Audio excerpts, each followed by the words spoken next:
Another truth goes viral.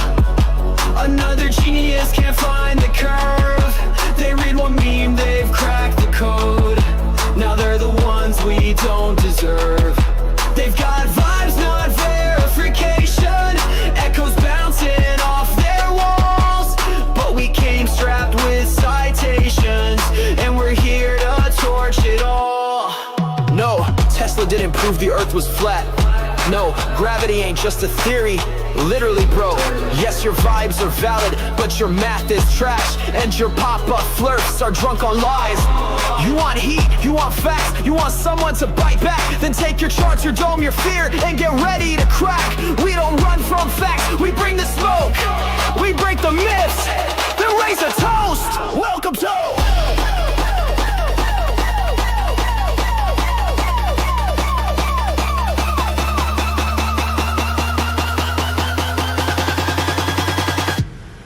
Debunk Show!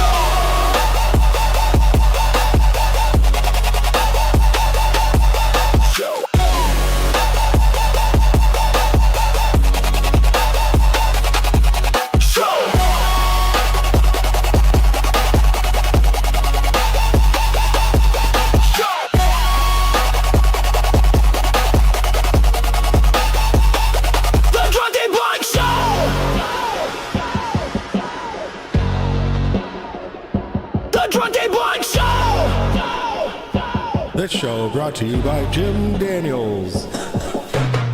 Hello, welcome back to the Debunk Show. How's it going, you guys? It's what day is it? Thursday? It's Thursday, you guys. Only 3 more nights until we're on the road to go down to Florida. I just got off the phone with Reds in Boston concerts. We had a nice little oh, you can't see me. We had a nice little conversation, if you will. It was nice. It was good. It was collaborative. It was very collaborative. It was very productive. Only 1 dick pic was sent, so that's crazy. And you might notice something here. This happened last night on Max's stream. Jim Daniels dropped another 1K to get us to Florida, which made us hit our goal. That was our goal, and we went a little bit over it. I just made the first purchase, which I need to actually send Boston Concerts money to, from that donation. We had to buy a joystick, so I had to buy a joystick. It's coming tomorrow. So yes, let me just double check that it's coming tomorrow. Let's see. I guess it doesn't say yet. Whatever. But it's supposed to be coming tomorrow. If it doesn't come tomorrow, then I'm canceling the order. But it's a joystick. It's for our production. So our production is going to be absolutely fire, you guys. It's going to be amazing. We're going to have a lot of fun. It's going to be quite the trip.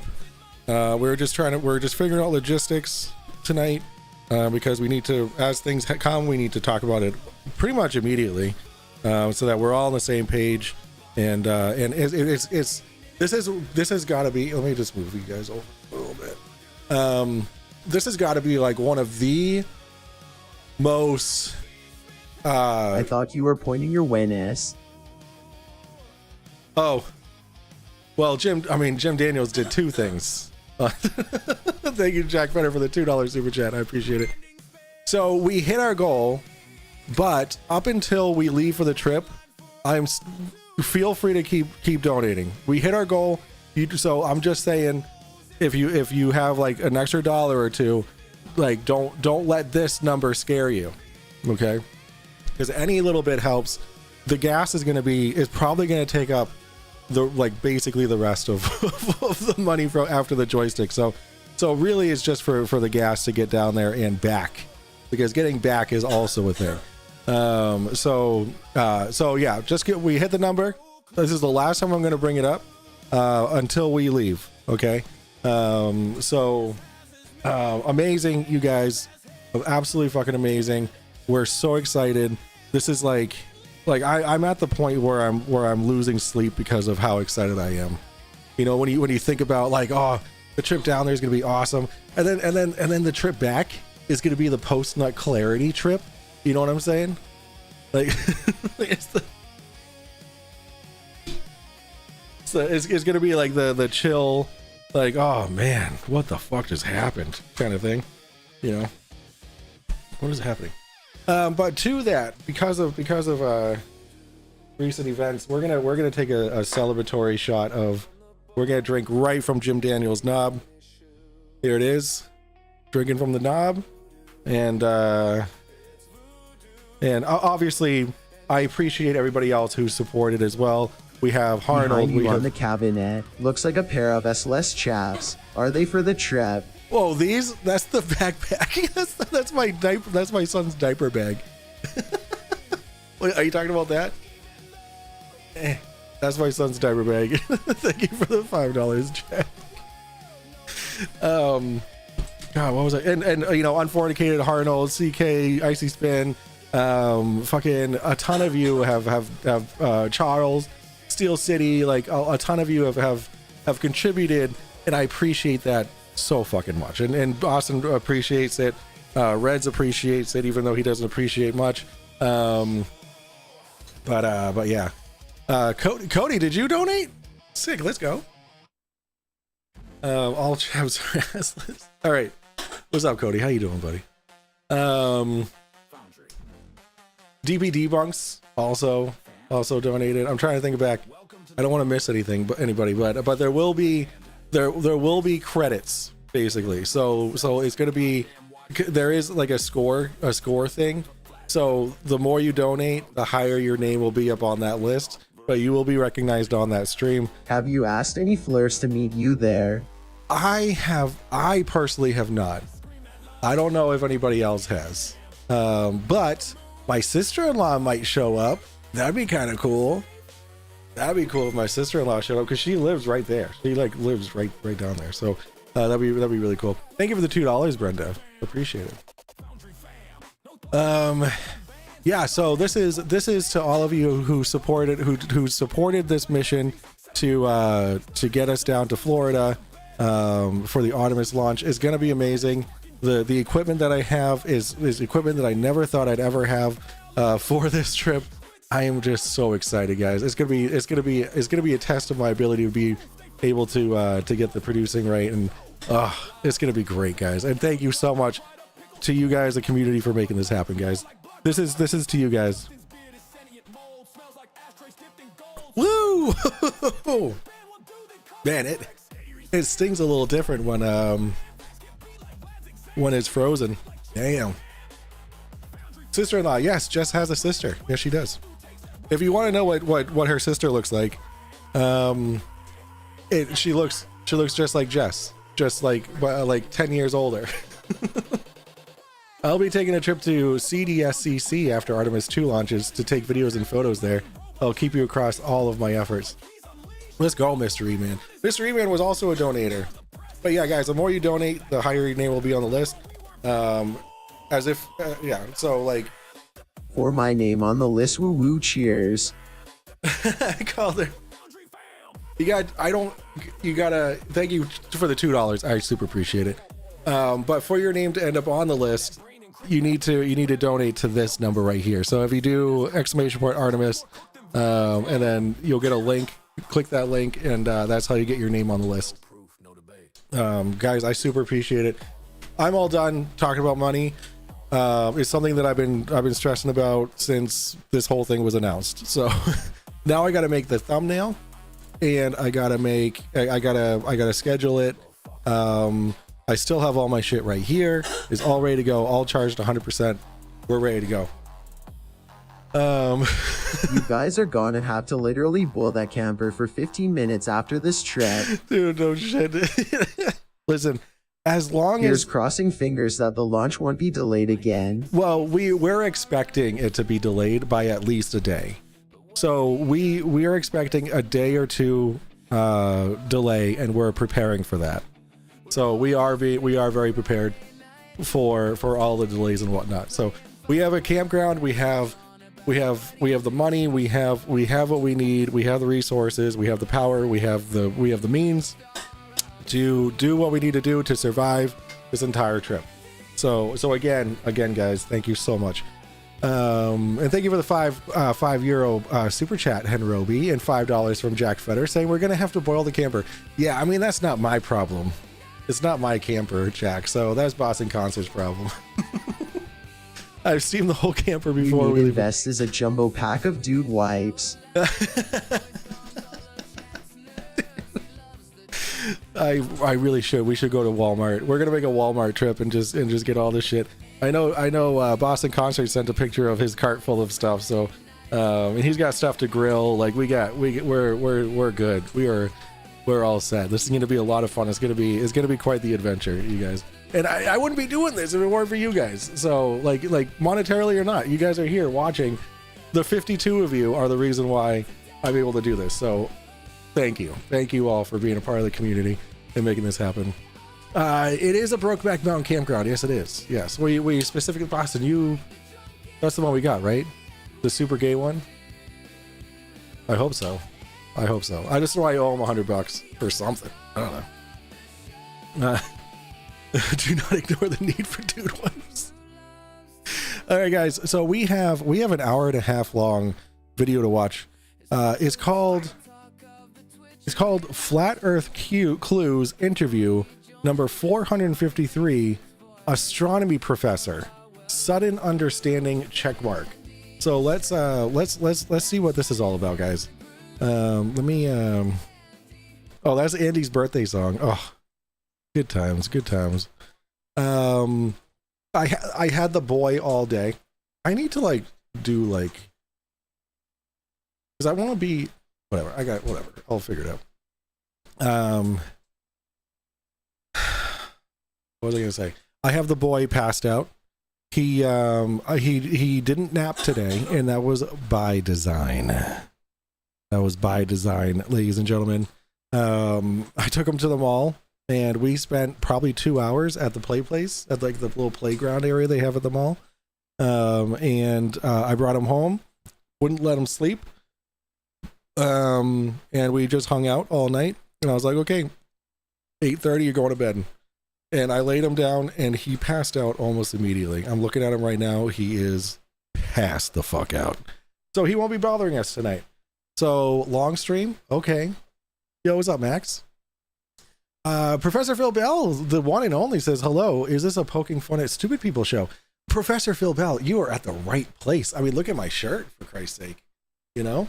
Boston Concerts, yes, sir. The $200 is for the lube at the camp store. Okay, perfect. All right. I just want to make sure I was going to something that we needed, you know? Nick N for $5 Canuck Bucks says, I'm a man, but I can change if I have to, I guess. Only if you want to, Nick N. Only if you want to. All right, here we go. Ooh, butterflies. Sudden understanding. Zap, zap, zap, zap, zap, zap, zap, zap. Flat earther and a physics professor. All right, I'm down. All right, well, first, I feel like we should start with some introductions. So, all right, which one's the flat earther? Is it the one that's looking mad chill? Or is it the fucking crazy-eyed psycho over here on the left? I think it's the crazy-eyed psycho on the left, but I could be wrong. I will first talk about what this project is mainly about. Good fucking Lord, what is happening? Right off the bat, Mr. Sergeant, what is happening? You just blow a line of coke and you're like, I'm fucking ready. Like, what the fuck is happening? Oh, wait.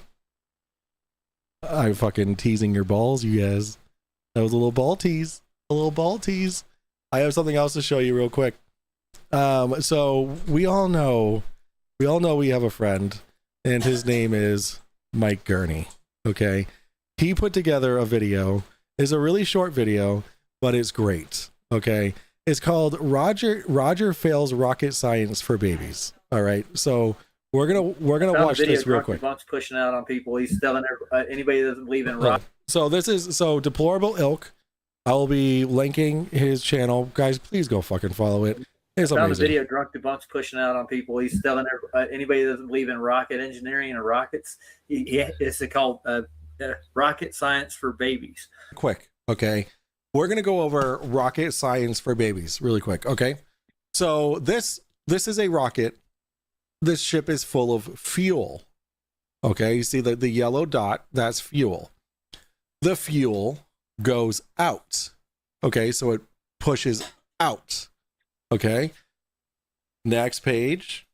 Fact: a man who loses his cactus in Boston can't start his car. Correct, Bruce. The ship then goes forward. The faster the fuel goes out, the faster the ship goes also out. So we make it explode. The forward force is called thrust. So mass goes out. The equal and opposite reaction is the rocket goes forward. Boom. That's all there is to it. That there's no friction, there's no air that needs to be pushed off of. There's nothing that needs to be pushed off of. Its mass goes this way, makes the mass go that way. That's all there is to it. It's not that fucking difficult for a baby to understand. I'm dead serious. You should look at this video. It's funny. No. I don't want to see anything by that retard. Well, he didn't make it. This is a public domain thing. It's like one of those how to explain rocket engineering to idiots kind of thing. No, it's not. And basically, it teaches you how lift works, and that's it. And once you get high enough, I can start my car without pants just fine. That's all it tells you. That's all. The whole premise of it. They don't get into any nuances of anything. In orbit. Yeah, and they have one for teenagers too, and it basically does the same thing. They don't get technical with any of these how rockets work. It's all top secret. You can't know how to work a rocket. It's all top secret, guys. Mass goes one way, makes mass go the other way. Please go to that video and like it. It is amazing. Thank you so much to Deplorable Ilk. That was just fascinating. It was just like you couldn't ask for better. So that was my shill for my gurney tonight. Bruce Wayne, thank you for the $5, and Harnold for the $2. I appreciate that for those super chats, you guys. All right, here we go. This whole capstone project is about bridging opposition viewpoints. You know, we see so much in the media, especially with social media, how people are so much more divided more than ever. So this is the first part of a It looks like he turned his hat off. It doesn't say go, go, go on it. Episode series where we're just going to go talk to people with opposing views. So another example is we're going to do Republican versus... Importantly, the mass leaving the nozzle leaves as quickly and a lot. Well, yes, of course. Which provides thrust, lots of thrust when it needs to. Democrat, that might get way more spicy. We're also doing Christianity versus atheists. But like our whole point here is not to decide who is right, because at the end of the day, we are arguing. So it's like, you know, you're never going to really change your beliefs in one day. But what we're hoping for today is just to find some sort of common ground and just be able to see the other side, because we believe that is a start of bridging some sort of opposing viewpoint. So you want a physics professor, a Harvard physics professor, to find common ground with Mark Sargent. Keep dreaming. And Sir Professor, we'll start with you. You are... So my name is Brad sorry, Mexican Bob. Moser. This is my 4th year teaching here at Columbus State University. I teach physics and astronomy. Sorry, not Harvard. But I've been teaching in the university level for, I think this is my 16th year now, after doing some PhD research, blasting molecules with lasers, rearranging energy levels. Sort of, that's my fun way of putting it. But it was mostly sitting in a basement for about 5 years in the dark, being kept away from normal people. So it's nice to be out and about. You know, I had an experience with that during COVID, where I sat in my basement too and played video games a lot, so we can kind of relate. Yeah, there you go. Yeah. But you know, as a business major, I can't wrap my head around the molecules. I'll rather stick to like my coloring books. Like, does he understand he looks insane? Let's move it on over to Mark. Mark, we actually were first introduced to you in a Netflix documentary, and from there we understand that this you're believing in flat Earth started around, I say 2014, 15. around there? Yeah. Summer bit earlier? summer of 2014. That's when I looked into it. I looked into just about every conspiracy you could think of. Thought the flat Earth was ridiculous, so I made sure I looked at that last. I haven't heard this one. I was conspiracy bored. Looked at flat Earth. It's like, okay, I can knock this thing out in a weekend. Because there are a bunch of conspiracies I don't like. You know, some I've looked at them all. Some I When one side is objective truth, the opposing view is terminology associated with it. It's called wrong. Facts, Hartle. Thank you for the $5. And we got Plastic Citizen getting a new membership. Welcome to Buzzed, my friend. Thank you for the support. Thank you for that membership. Welcome. Enjoy your emotes. The emotes are 1 in a million. Resubbed. I don't know why does it say how many months you've been resubbed for? I don't get that. But thank you for the continuous support. don't like, some I don't like. You know, JFK, lone gunman that was then killed by a lone gunman. Yeah, probably there's something there. Is Bigfoot having Elvis's baby? No. No, Yeah. probably not. So when I got, and that So you're lets picky you and know choosy how- with your how far garbage. Flat Got Earth it. was on my list. And then when I was looking into it, I was leaning on the space programs, not so much mainstream science as much as the space programs, and hammered on it for a weekend. And then that weekend turned into some months. And then finally 9 months later in 2015, I said, okay, I can't solve this anymore. I can't prove the globe in I am stupid. a court of law. So anymore. after 9 months of trying to be not stupid, I decided, oh shit, I am stupid. So I made a series of videos, put it on the internet, say, hey, Internet Hive Mind, tell me where I screwed up. Nobody called me and said, and I put out my phone number. Yeah, Smart nobody thing to do, by called the you. way, put all your contact information on the internet, which is how you guys got a hold of me so quick. Yeah, well, that's all. Yeah. Yeah, it's smart. Put your phone number and your address and your full name and everything else. And then nobody called. In fact, it was the opposite. All sorts of different people were calling me from different walks of life and military people and saying, yeah, it's not that nuts. And then it snowballed. Yeah, it is. And turned into the Netflix thing, and that turned into other things. And now we're just doing our thing. This is actually what happened. You ready for this, guys? This is what happened. He found a niche that was stupid enough to try and make money off of, and then he ended up making money off of it. He was like, this conspiracy theory hasn't been touched enough.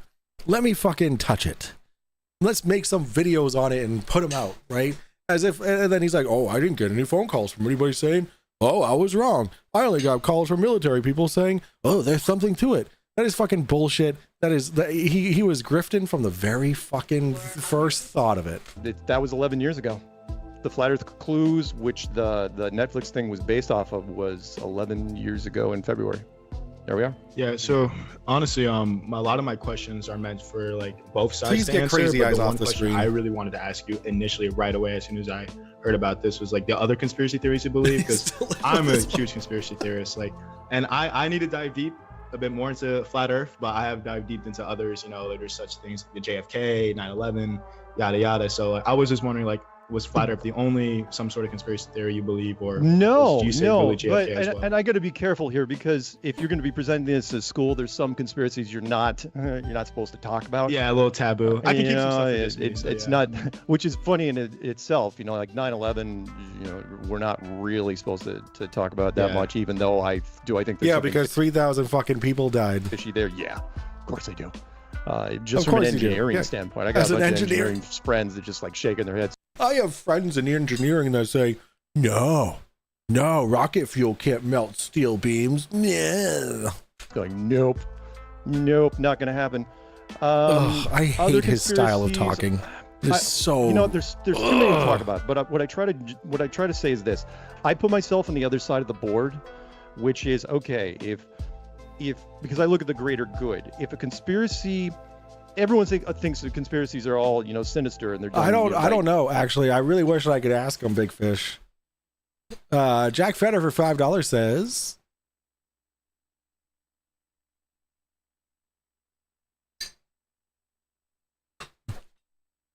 Hello, chills.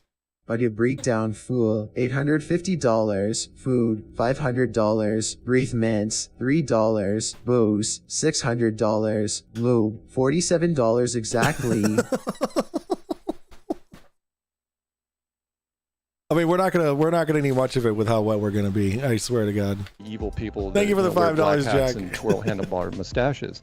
But I disagree. I think most of them are done for what they consider to be the greater good reason, be it an empire or money or power or whatever. And if you want to say that's evil, that's fine. But generally, it's done for a greater group. TDS not exactly how rockets work. The pressure in the combustion chamber pushes the forward bulkhead forward. See the Periscope films, jet propulsion, YouTube film video. Rockets are included. Diver Dan. It was a book for babies. It was more just to give the general mechanics of rocket of how a rocket works. It's not going to be exactly how it works, Diver Dan. It's a book for babies. But the point is, even grown men couldn't figure that out. They just couldn't wrap their brains around something so simple as that. But thank you for that, Diver Dan. I get an example for you. I'll give you a conspiracy that nobody ever talks about. I totally Oh yeah, exclusive on my whale part. panties. Here's the very definition of a conspiracy. Where's the shark real fact? fast, which is the Panama Canal. That's a monstrous conspiracy. No one ever talks about it. No one's going to talk about it, but I talk about it every once in a while. Why would we talk about it? So like take like major engineering projects in the world, like the Hoover Dam. When the Hoover Dam was built, I think they lost maybe 30 something people, if I'm not mistaken, from, trucks falling over and people falling and stuff like that. Construction accidents, they do happen. Do you know how many people died during the building of the Panama Canal? And we're talking, the Panama Canal is basically just a giant ditch. No one was falling off of anything. Better part of 6,000 people died. Men died during the making of the Panama Canal. And you're saying, wow, that's pretty good. This is a pretty high number. And I go, and then you say, well, what'd they die of? And the second I give you this answer, your knee-jerk reaction is going to be, well, of course, that's just what happens, because most of them died from malaria and yellow fever. Right? That's what happens when you're in the jungle, right? And then I say, well, we knew they were going to die, though. There's the difference. And you say, no, you didn't. It's like, oh, yes, we did know, because we didn't start the Panama Canal. The French did. The French did a number of years before, and they lost so many guys that they just basically put down their shovels and said, okay, we're going back to France. They lost over 20,000 men, to where the city was protesting because all these mothers are like, why aren't the guys coming home? Why are there so many? So the conspiracy, and you say, what's the conspiracy? My conspiracy is this: I think the United States was fully prepared to lose up to 10,000 men, civilians, mind you. This wasn't military, civilians, to do this. West Indian workers. 22,000 people died building the Panama Canal. Upwards of 30,000. 350 white Americans died during it. The actual death during the French construction period of the canal is unknown, as the French only recorded deaths at hospitals, which were a small percentage of the total. There you go. Conspiracy is that you don't tell them that there's a high degree of possibility that one of your buddies that's going with you it was like a 1 in 8 chance you were going to die down there. They didn't tell them that. They just said, oh, hey, go, if you make it back, some good money in it for you, good experience, and blah, blah, blah.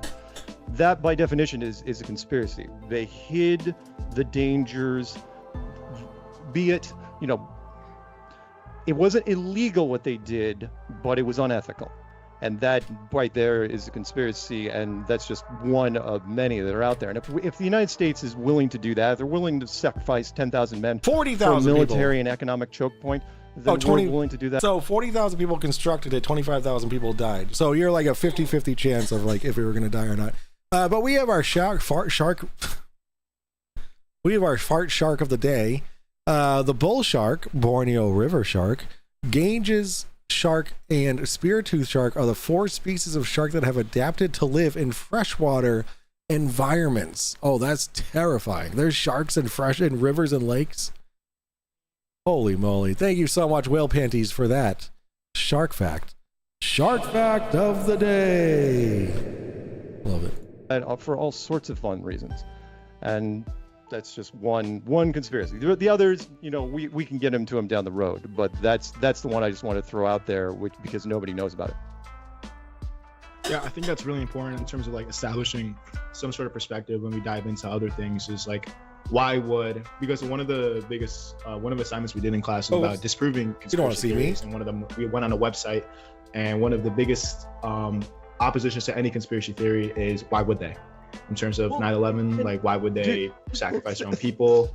Think of it like this. I'll you do in one sentence, which is, do the ends justify the horrible means? And horrible is a subjective term. Do the ends justify the means? Whatever it is. Would you sacrifice 10,000 men to build the Panama Canal? Would you sacrifice 200 men for the Alamo and get a massive amount of real estate, trillions of dollars in adjusted real estate? You know, New Mexico, Arizona, Texas, and, you know, that worthless piece of California. Would you sacrifice? Of course. You don't ever tell me. It's one of the most naive things about the conspiracy world. And I'm talking to conspiracy people when I say this. Don't ever think that you can't put a price on human life. Happens all the time. And that's what I kind of lead in with. So there you go. It happens. All right. So for the first question, we want to. So I hate to say it, but Mark has some validity here, right? So did they know that people were going to die? Whatever. Like that's fucking awful. You know, did they generally sign people away to their deaths? I mean, 5,000 people died because of diseases and accidents, right? And then most of those people were West Indian. So, and I mean, the Antigua, Barbados, and Jamaica were most of the workers. And I mean, it was just a dangerous undertaking. Like, you can't imagine at that time, right? When did the Panama Canal get built? It was 1903. So in the early 1900s, they didn't have the regulations and the safety precautions that we do now. So, like, I don't know if it's the people who were hiring them that knew that they were going to die, and then they hired them anyway and not tell them, or it was these people went because they had nothing else going for them, and like they had to do what they could to make some money, knowing that they were going to die. Because, like, there's no way, like, if you see the pictures of this of the project, there is no way you would think that you get out of that shit alive. Like, there is no way. Like the digging of it is insanely dangerous looking. Like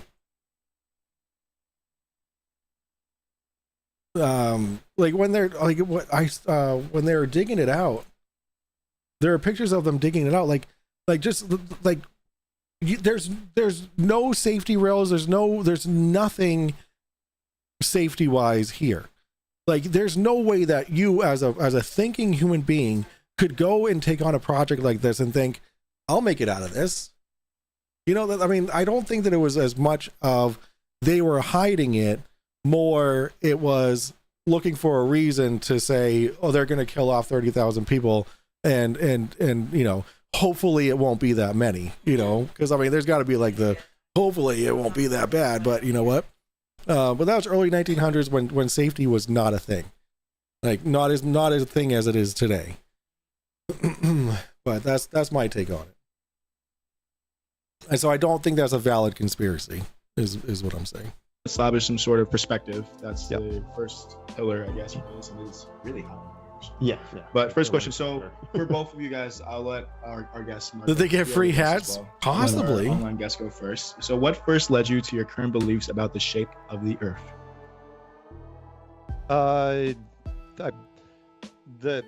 You mean my current Yes, position on the shape of the Earth? Oh, that, again, conspiracy boredom. That's all it was. I looked into it and I thought, well, you know, in fact I was a huge globe. I collected antique globes. I started in a negative position. I had world maps and framed all over the house. But who does that? And I really honestly believed that flat Earth was one of the dumbest things. Everybody knows that. It's the dumbest thing ever. It is. But the question is, why do you think it's dumb? Because it doesn't make any fucking sense. There's no possible physical way that it could possibly ever be a thing. In fact, I'll give you. It defies all physical logic. Everything we know about physics, it defies. There's nothing scientific that supports the flat Earth. There, That's all there is. A great little example. George Orwell, wrote 1984. He had this wonderful quote in 1946. He said, "If you went out on the street and asked anyone how they know the Earth is a globe," and he wasn't a flat earther, but he was talking about why people believe, no offense to Brad here, why people believe science, no matter what. So if you ask anyone on the street how they know the world is a globe, they say, well, we know. It's known. It's a given, right? Just like we know 1 + 1 = 2, we can then take 2 and apply it to other things without having to verify that 1 + 1 = 2 anymore. And he goes, really? How do you know?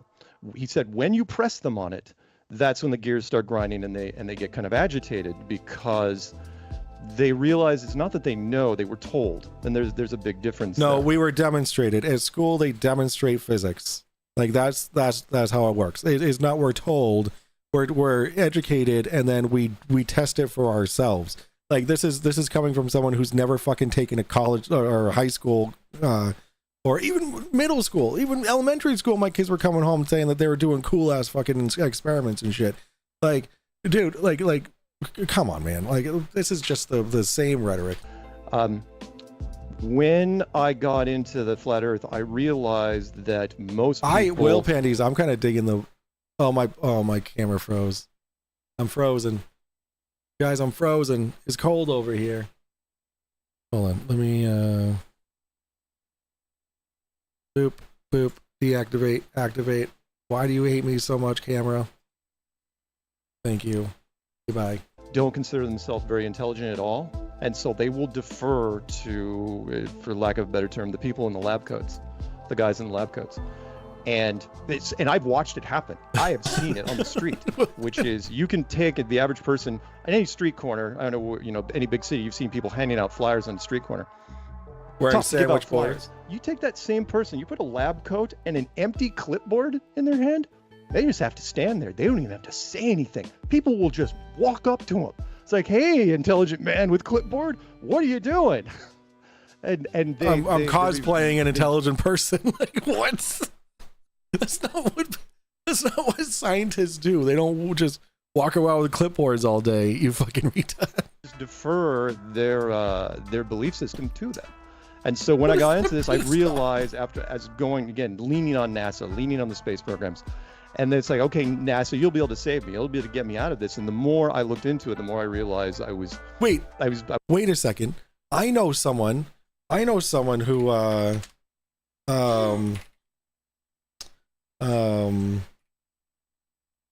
that didn't work for. I know someone that didn't work for.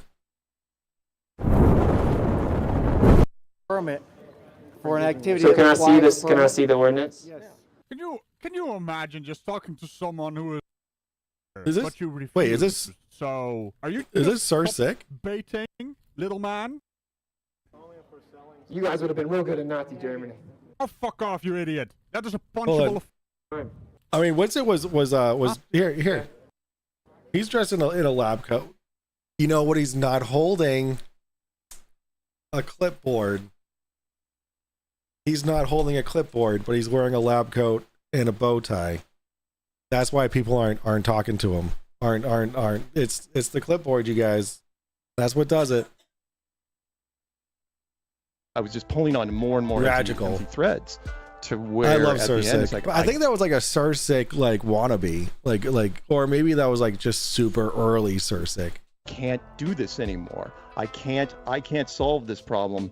So that's when I deferred to the internet and I said, okay, help me out.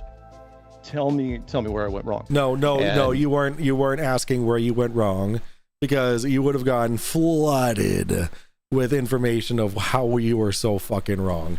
Like saying everything that is coming out of his mouth right now is a fucking lie. They couldn't. In fact, it was the opposite. 90% of the people that were contacting what a fucking lie. were saying, no, you're not nuts. Here's why. And they was just like, yes, he does. Yeah, I haven't actually seen Sir Sick for a while, because I usually look at my subscriptions on the Drunk Debunk Show channel, because I do a lot of research and stuff, and like trying to get content. So I'm like very rarely on my Mike Over IP channel, which is where Sir Sick is and stuff. tacking on little things. And I was waiting for the other shoe to drop for like 6 months, never dropped. To where once I got all my subject matter list, the subject matter experts, I was like, okay, we're gonna go with that. And so I immediately hit the accelerator and went to that. So it was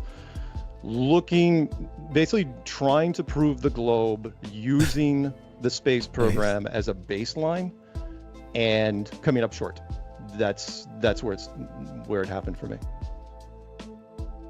What a bunch of fucking bullshit. What a bunch of fucking bullshit.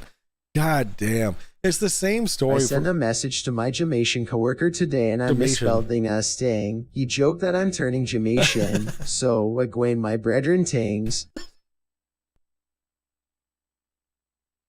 So Wagwan. Damn it. Again, thank you for the $5 Canuck bucks. I appreciate that. That was not Sirsek. It was Ragical. It was Ragical. Okay, it was Ragical, not Sirsek. Okay. Yeah, he's a grifter. The physicist doesn't even have a clipboard. No white coat, no glasses, no pocket protector. Yeah. I feel like physicist. Oh, right. So I want to say, I'm sorry. So what first? I believe in the globe. Okay.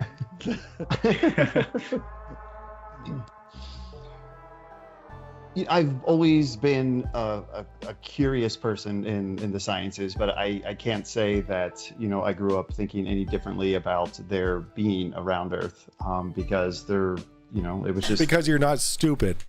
As Mark would put it, it's the information that's given to you, so it's coming from the so-called lab coats. So I can believe it. But as I get deeper and deeper into my studies of physics and astronomy, I begin to see the rich background, the hundreds of years of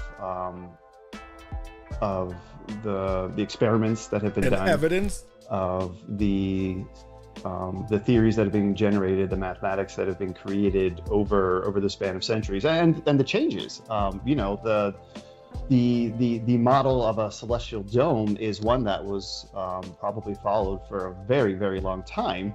The church agreed with that view, and as new views came about, it really started to kind of push against what the church had in mind. I don't think the church had anything to do with developing that idea, but it kind of fit with the biblical story. So as the mathematicians and astronomers of the 15 and 16 and 1700s start coming up with these their ideas. My camera fucked up again. What's going on? And beginning to show a new model of the way that things can work. Change began to happen rapidly, with Newton coming up with mathematical laws to try to describe the motion of things in the heavens.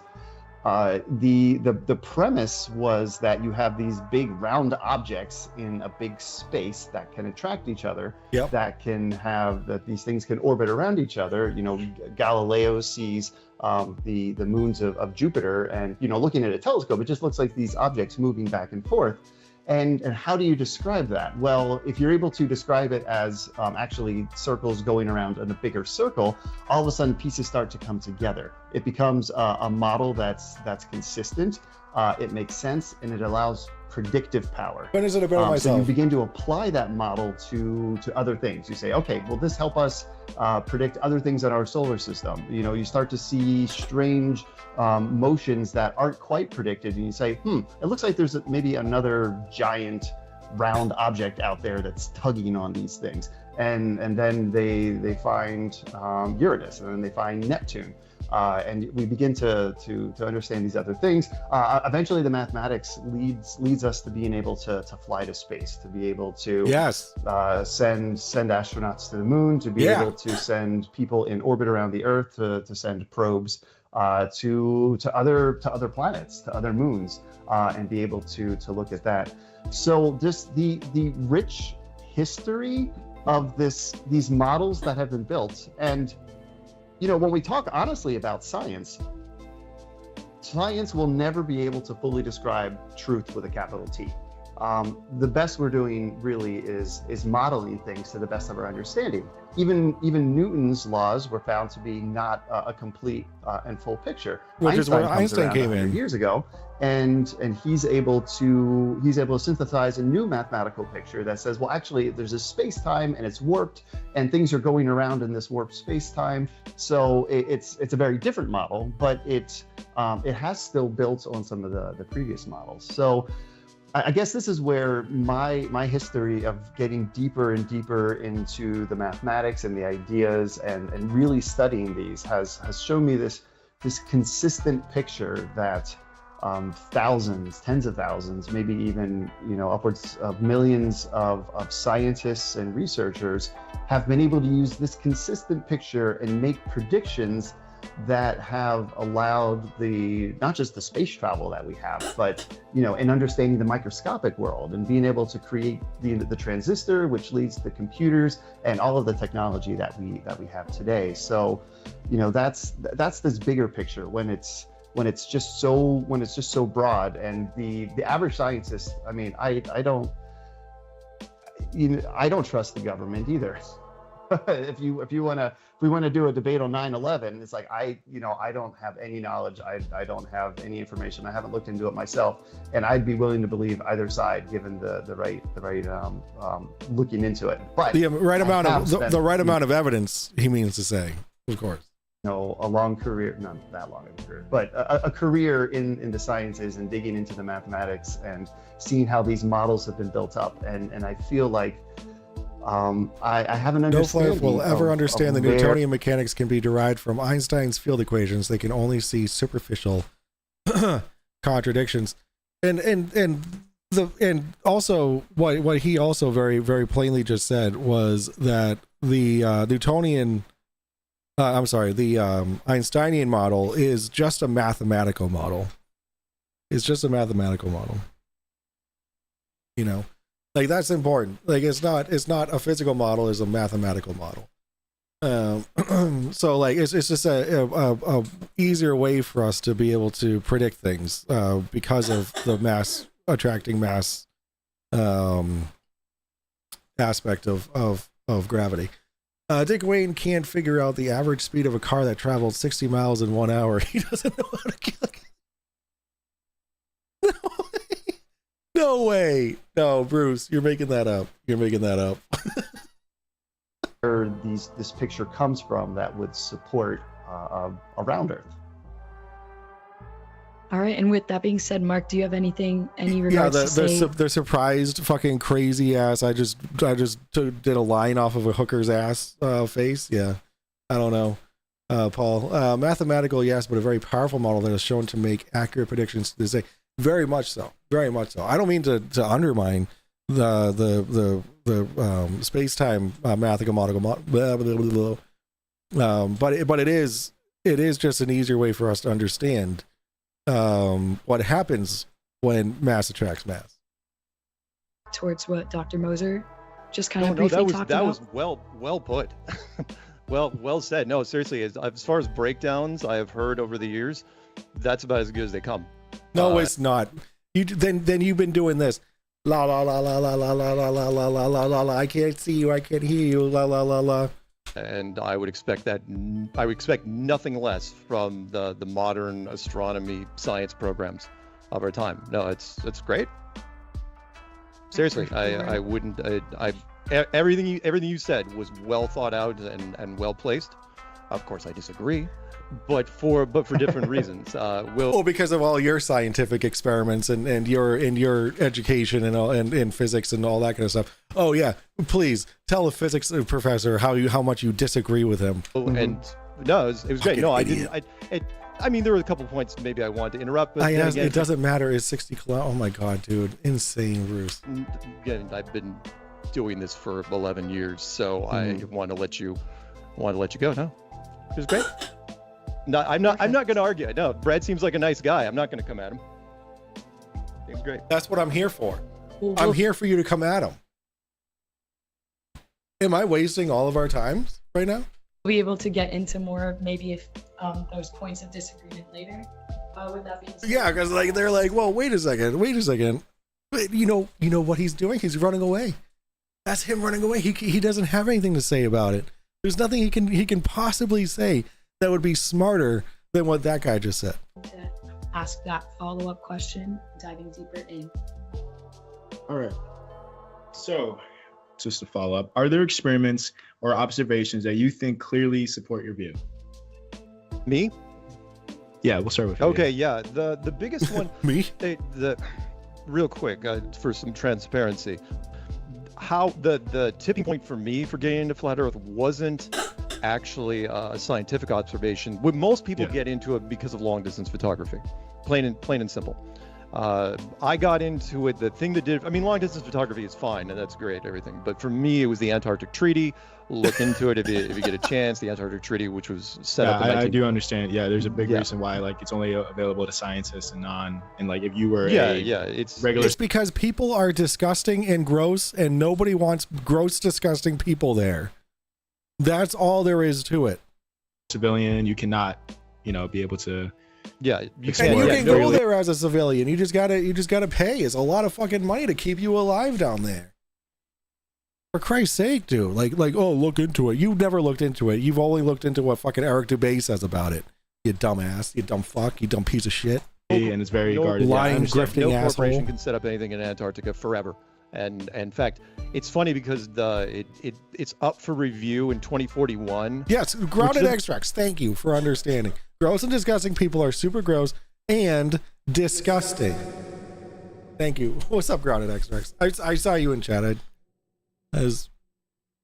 Doesn't seem that long from now, but remember, it was written in 1959.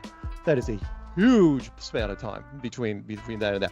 But for me, we'll just go with long distance photography because that's what a lot of members in our community like to do. Is they like to go out to the beaches. They like to just not understand what they're seeing. Yeah, perfect. Love it. Grabbing whatever digital camera and start firing off the P1000. Don't fucking don't downplay it. It's the P900. P1000, and maybe soon the P1100. One of the reasons we're even talking right now is because 30 years ago, or even 20 years ago, the technology for cameras just didn't exist. Yes, there was a lot of things that were supposed to be in our future which didn't happen. Flying cars, actual robot servants. Don't get me into that. And so on and so on. Laser guns. Actual phases. Forget all that noise. But digital technology and media technology has really come a long ways. And digital technology, as far as cameras, especially with digital zoom, has allowed us to pull things into frame which shouldn't be there. So, what is it called? It's called So 20 something years ago, you couldn't, the boat went off over the horizon, so to speak. Angular resolution. And we had fucking telescopes and shit. And binoculars. Just because we didn't like when fucking Columbus sailed the ocean blue, and due to the Sahara Treaty, no one can go to the middle of the Sahara and just explore. They turn you back with armed camels. Tim Davidson, if that's incorrect, I swear to God, I'm going to find you and I'm going to give you that $5 back in person. Tim Davidson, please tell me that's correct. Please tell me that's true. I want to see an armed camel. Please tell me there's a Sahara Tea Treaty. You would not be able to. I don't even know how much money you had on your shoulder and your camera. You couldn't pull it back into frame. Now you can. Yeah, but you have a telescope. You can see things go. Like just because you can't take a picture of it doesn't mean it's not happening. Just doesn't mean you can't see it.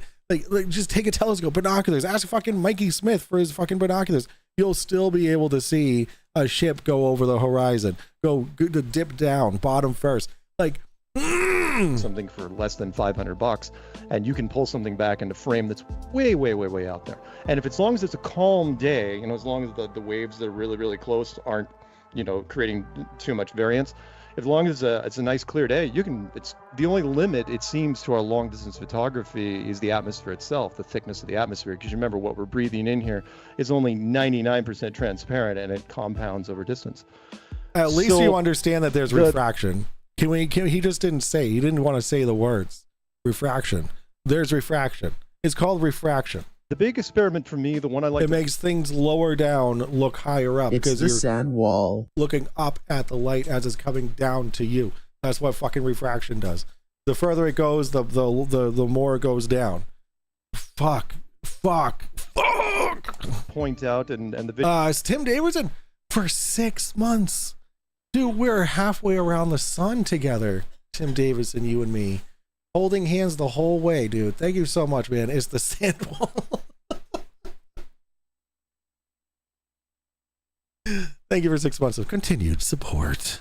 Video has been spread far and wide. It's on my channel. Would be the Black Swan experiment, which is, if you've ever been to California, a lot of people don't know there's oil rigs. Like, why bring up things that have been debunked over and over and over again? Not even 10 miles offshore. Like this is the epitome of nuh-uh, I can't see it. I can't see what you're saying. I can't hear it. I can't hear you. I can't see you. I can't hear you. I can't see you. And then just using the same fucking dumbass argument points still to this day, 11 years later. Oil rigging the coast of California, and there's layers of them. And there was this one you can line up from Santa Barbara where there's an oil rig at 6 miles and one at 10 miles. That's true, Henrobi. And if you line the two up, you can, with a camera, you can see pretty far. The question is, at 6 and 10 miles, the curvature of the Earth, if the curvature of the Earth is 8 inches per mile per mile, or 8 inches per mile squared, there should be some blocking. And we're not going to take into account refraction for this because I want to get the sudden fact check. To fully block or hide a 100-foot tall rig behind the curvature of the Earth from a sea level observer, the rig would need to be more than 12 miles away. Most southern rigs are clustered closer than this to their neighbors. Point across, which is there should be some part of those oil rigs, either at 6 or 10, should be blocked by the curvature of the Earth. Oh, yikes. And it's not.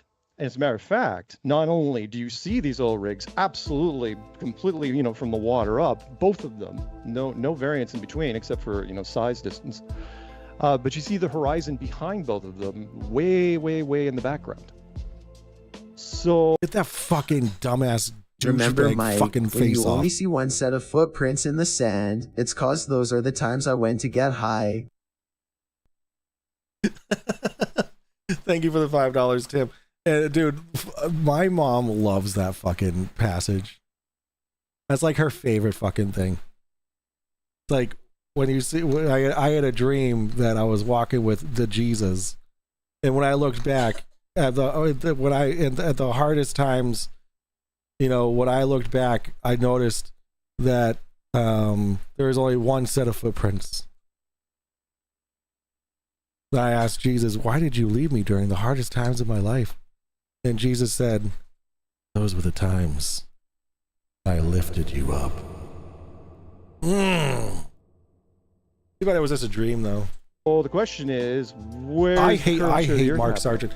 I hate Mark Sargent with, I think, how people hate, what's his stupid fucking name? Eric Dubé. I hate Mark Sargent more than I hate Eric Dubé. And Eric Dubé has that stupid ass voice. Mark Sargent has the stupid ass face, the same grifting lies he's been saying the last fucking 11 years of his life. And he just talks in that stupid fucking overemphasizing stupid fucking things that only he would find interesting or silly or whatever. I hate him with every fiber of my being. Because it's not in front of the oil rigs, it's not in between the oil rigs, and it's not happening behind the oil rigs unless you count that line way off in the distance. It's like you can't have it both ways.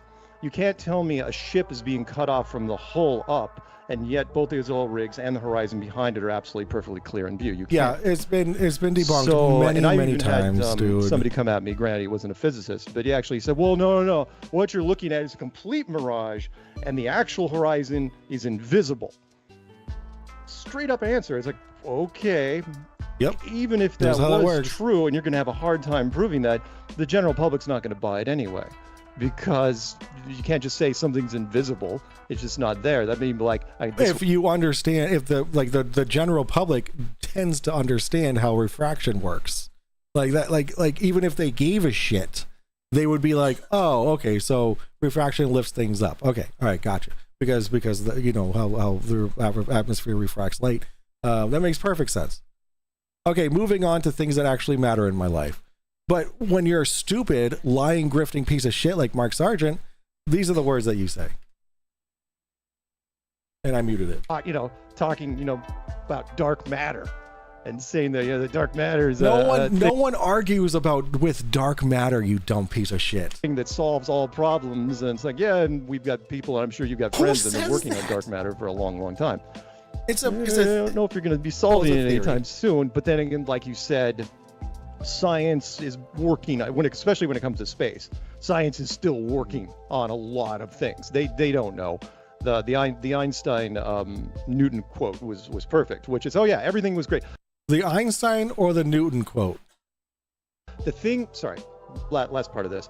The thing that I've always they're two different people about science, because I know it's what science does, is when they make a change, they don't really apologize for it. They just pivot to it. And it's like, this is absolutely... Much like the sun in ships on the horizon, Dick Wink always greets his paper Flerf's bottom first. Nice. Riley, hello. Thank you for the $5 super chat. I don't recognize your name. Welcome in. Truth. Until now. And now this is absolutely the truth. And it's like, yeah, but what about that? Most Flerfs misunderstand refraction anyway. Of course they do. If they didn't misunderstand it, then they wouldn't be Flerfs. Light rays bending down means that objects appear higher. Flerfs usually think the exact opposite. Yeah, and even like I can't count how many debunkers have literally drawn it out basically with crayons about how it works. I mean, fucking even MC2 had Batman as a figure. In explaining.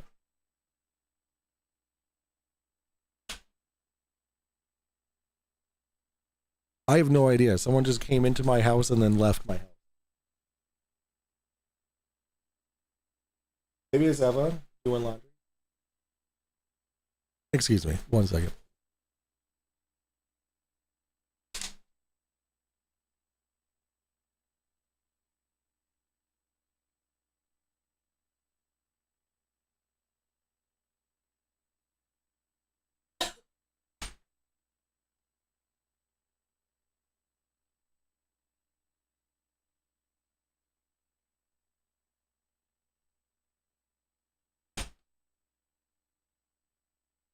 Man, she is quiet on her feet, man. I literally thought someone just opened the door to our apartment and then walked out of our apartment. That was fucking insane. This is why I prefer not to use optical evidence, because you get bogged down with refraction and all this other bullshit. Yes, PhD Tony. Yes. Because, like, who does it?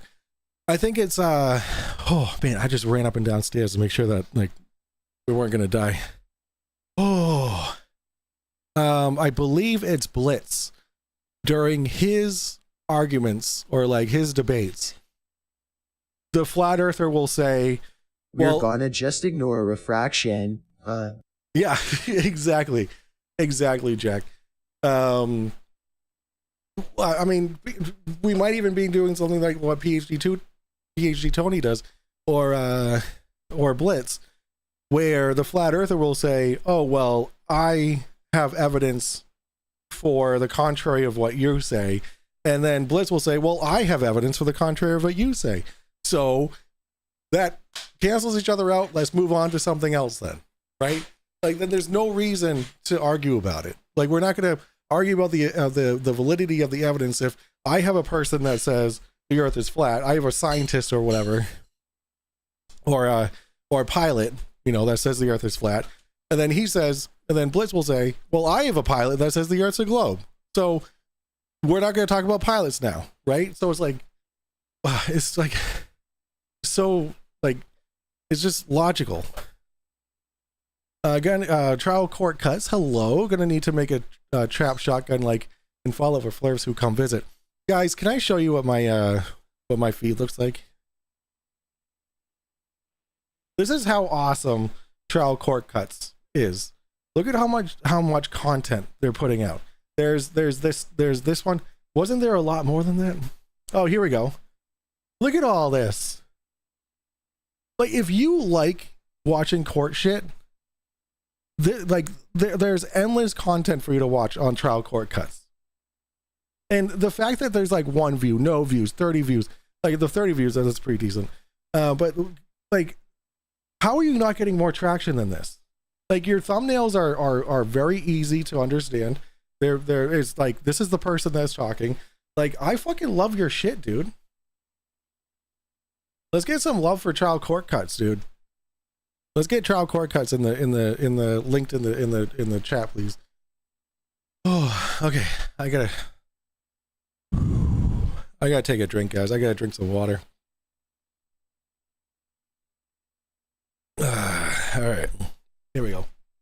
You're beating everybody over the head with it, and there's no bikinis in the thumbnails. That's what your issue is, Trial Court Cuts.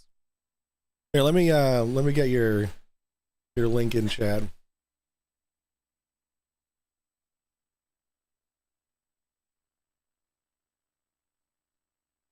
Here we go. Go follow Trial Court Cuts if you like court stuff.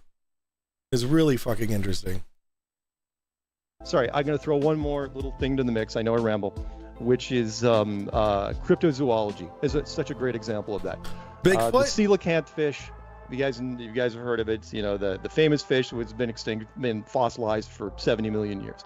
Absolutely extinct for 70 million years. No question. Every scientist on the planet, notice what I said there, on the planet actually said that it's like they would have bet the farm that fish was extinct. And then Really, I'm gonna say that that's a fucking lie. And they caught one off of South Africa in 1940. Or it was a hoax. I'm gonna go more towards it was a hoax, unless I'm proven otherwise. British Navy. And the scientists were like, nope, can't happen. It's like, then they caught one off of Madagascar and Mozambique. Pretty soon they figured out they're just swimming all over Africa. And National Geographic did a special with them, to where and then they were backpedaling and saying, well, it's in an evolutionary state of stasis and it's a living fossil, just making up new terms for this. And it was like, so you're just not going to admit that you were straight up wrong. I mean, you could admit. I guarantee you there wasn't one biologist who wasn't like, oh fuck, we were wrong. I guarantee you that it would be hard to find someone who didn't just say, oh shit, I was wrong. Professor Phil Bell says, you get me in touch with a scientist who actually thinks Earth is flat, and I'll tear him a new freckle with my right foot. I mean, they don't exist, man. They don't exist, Professor Phil Bell. And if they are, they're not actually scientists. Tony says the coelacanth was thought extinct, but they are extremely rare.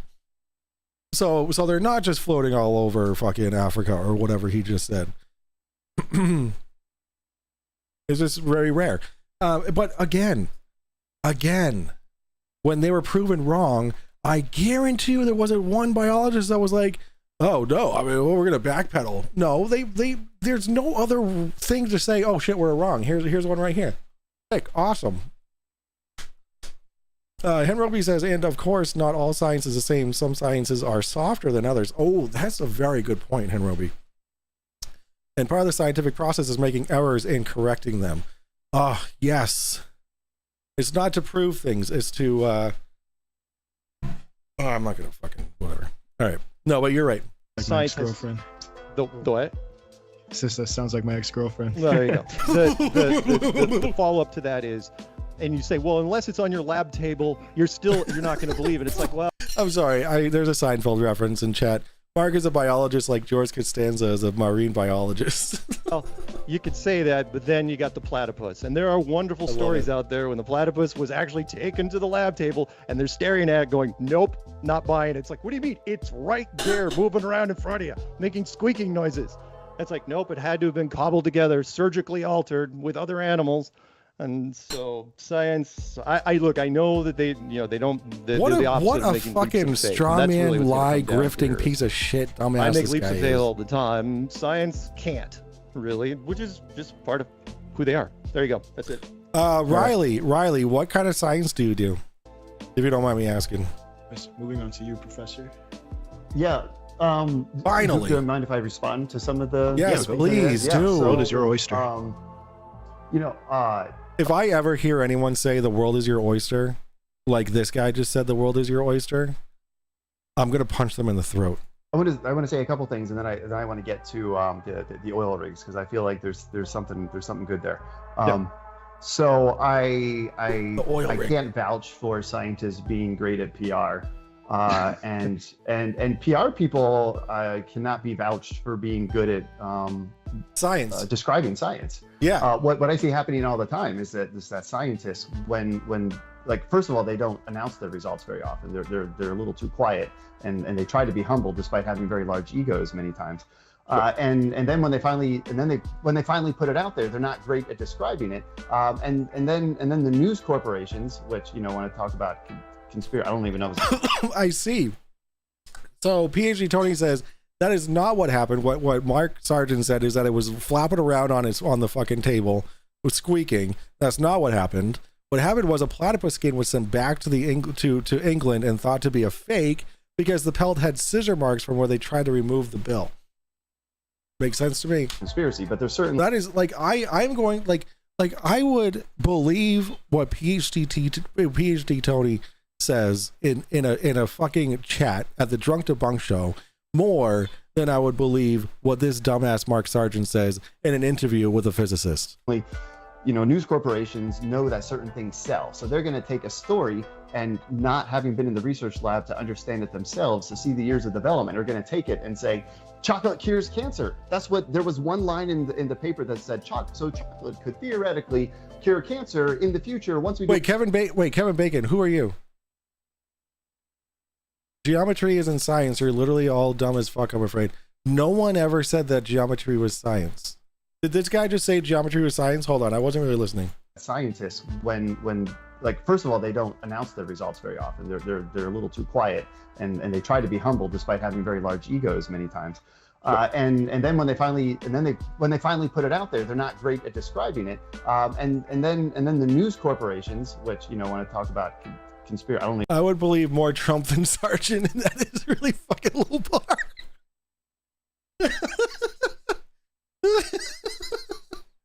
Kevin Bacon's a dumbass. He's super butthurt. He lost a debate to me. All right. Well, I mean, Kevin, I am just tipsy enough. I've had 2 shots of whiskey, and the second one just kicked in. I'm just loosened up enough for you to come on and have a little chat. So this I want to know what this Kevin Bacon dude is all about. He's never been in my chat before. So I want you to come on.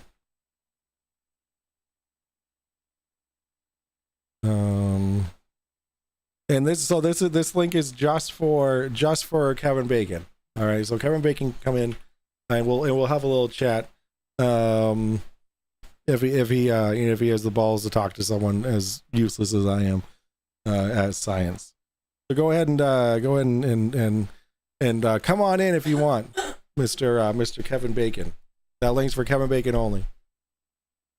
He's an Oakley fan. All he says is water is flat. Oh, okay.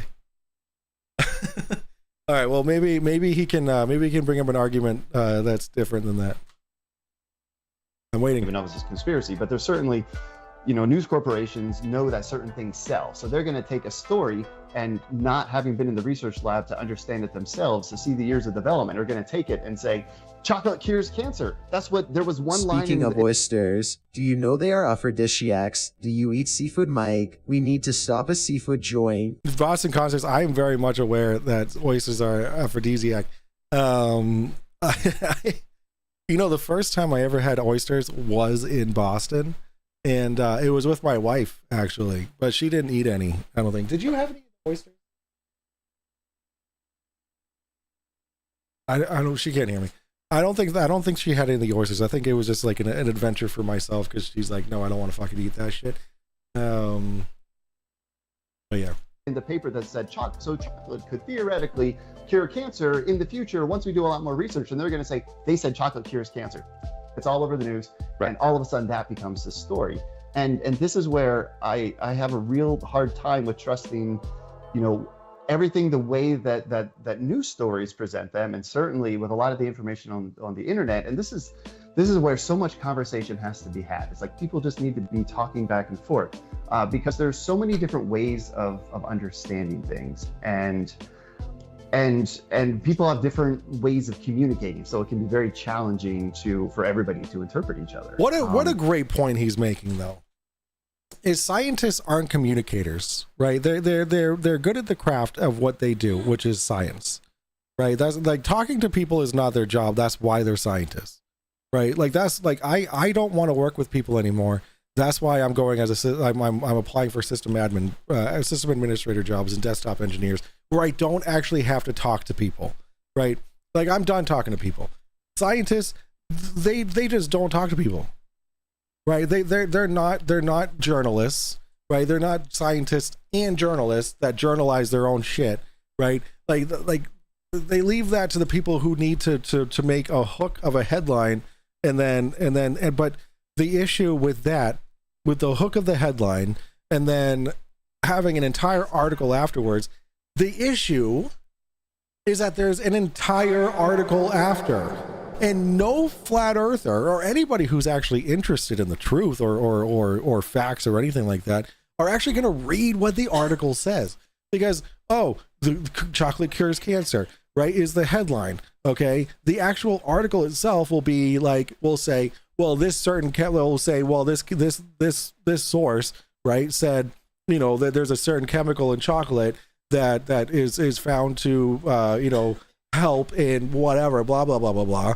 Like it's, but the issue is that people who are looking for facts as truthers don't actually read the article.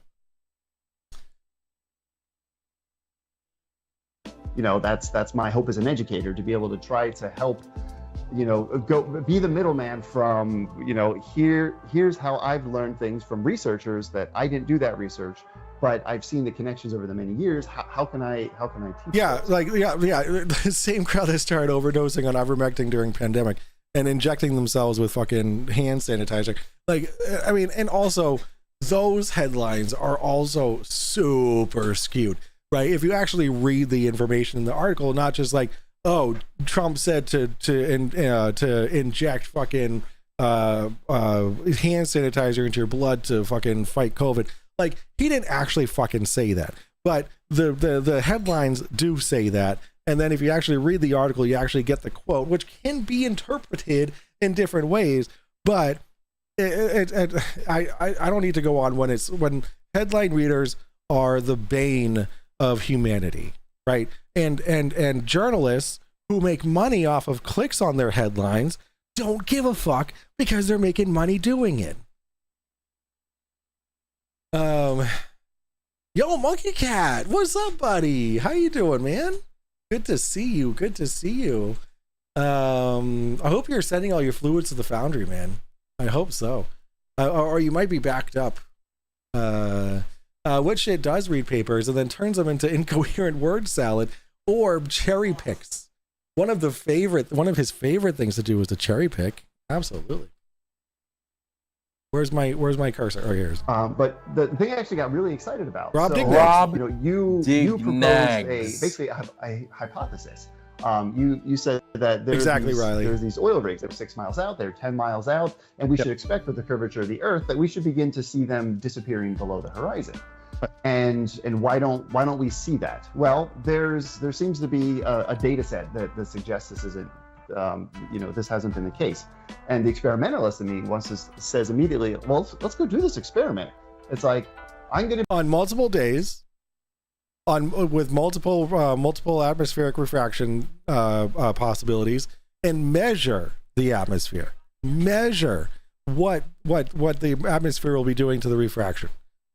Measure it. That's what science is measuring. It's not just looking and saying, all done. That's science. I did science. I looked with my eyeballs. Yeah, science. Done. and then write the paper. No one's going to read it. Make the headline. That's all they'll read. Be open to this hypothesis because that's what good science should be. It should allow hypothesis to come to the table and say, all right, let's try to find evidence for this, because I mean, this is what science is trying to do. There's different ways of knowing things.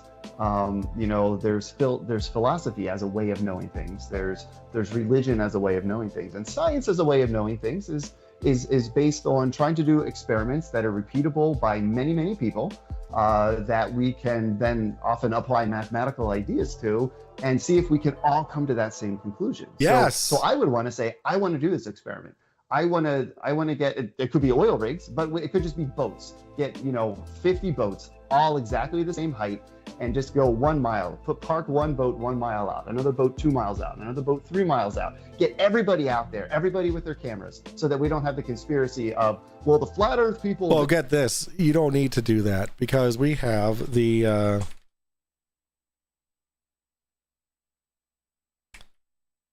we have this.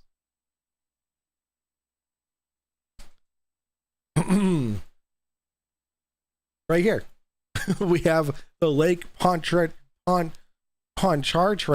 transmission line in Louisiana. Boom. You don't need to park a boat 1 mile after another. It's already done. It's already done. Just go to Louisiana. Fucking redo this.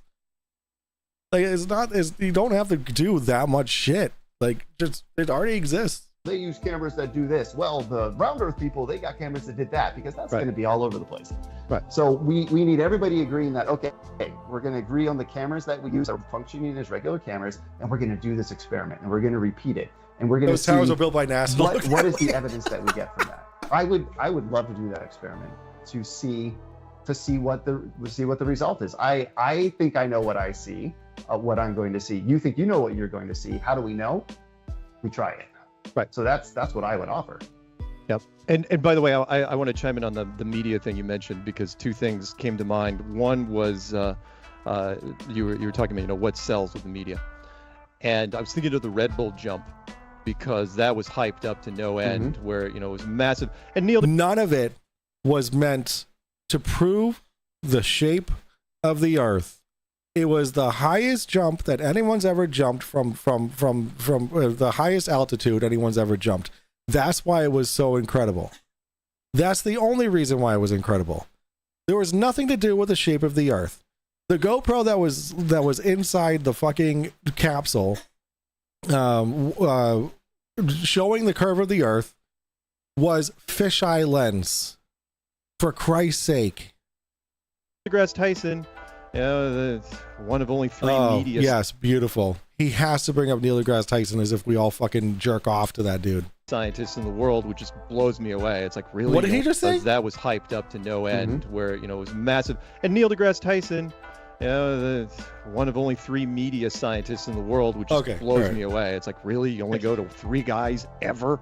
Neil Tyson. There's a big ego, unfortunately. Huge. So massive. Bill Nye, right? Well, no, not even Bill Nye. He's like a distant fourth. Neil Tyson from the States, Brian Cox, who's even got a bigger ego, from the UK, and then Michio Kaku from Japan. Well, Japan. Oh, Michio Kaku. Oh, come on, dude. Isn't he nuts too? Isn't he like on Ancient Aliens and shit like that? And Bill Nye, don't get me started on that, man, because I live in up in the Seattle area, and he started out as a local comedian in the Seattle area for Seattle Comedy Troupe. Okay. And I watched him transition over, and when Disney picked him up, I was like, oh no, let's not do that. But what I want to mention was that the Red Bull jump, Neil Tyson was not shy. Thank God that man actually, he did us more favors than anything, where he called the Red Bull jump dishonest. Because look, he goes, it was severe fisheye lens when he's only 20 to 30 miles up, and he goes, you can't see the curvature from that altitude, which I thought was interesting anyway. But of course you would, because you're fucking stupid. I talked to producers. One of them was tied to the Red Bull thing, and I go, why did you use that freaking image? He goes, that's a good shot, isn't it? And I go, yeah, but it's not right. He goes, I go, it's a fisheye lens, and he goes, it's a good shot.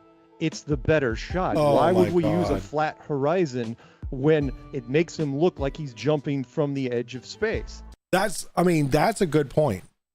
That is a good point, because as dishonest as it is for the producers to be like, okay, let's purposely exaggerate the curve of the earth with this fisheye lens. What Mark is reading that as is, this dude said this thing, therefore earth flat, and we're hiding the fact that there's no curve, right? In reality, it's just appealing to the masses to make it more interesting and more extreme of how high this guy was falling from. That's all it is too. It's disingenuous, not really stupid, to be honest. Mark is being stupid, because Mark with an adult brain should be able to differentiate the fact that you're appealing to the mass and not trying to hide the curve, or not trying to hide the flatness of the earth. Like you know where Mark's going with this. That's stupid. And I go, I can't argue with that, because why not? And to that effect, one more, which would be, this guy probably better than me. The Harvard professor, all he had to do, like the one line of chocolate, all that guy said was, hey, that asteroid that's coming through our solar system could be an alien ship. And yeah, that guy. I fucking like that guy has been shit on so much by the scientific community. It is not even fucking funny. And what do you think happened? How many interviews did he get? Why? Because he was from Harvard and he said it. And then what do you think he was going to do? If he was one of those guys who was shying away from it. No, he doubled and tripled down. He wrote books about it, for fuck's sake. This guy was a fraud. This guy was a grifter, just like you. Except he had actual credentials to help him with his grift. He's like, oh yeah, absolutely, possibly, it could maybe be an alien ship. And Hold on. I have this just in. This just in from our bare-chested, gold chain wearing robe man himself.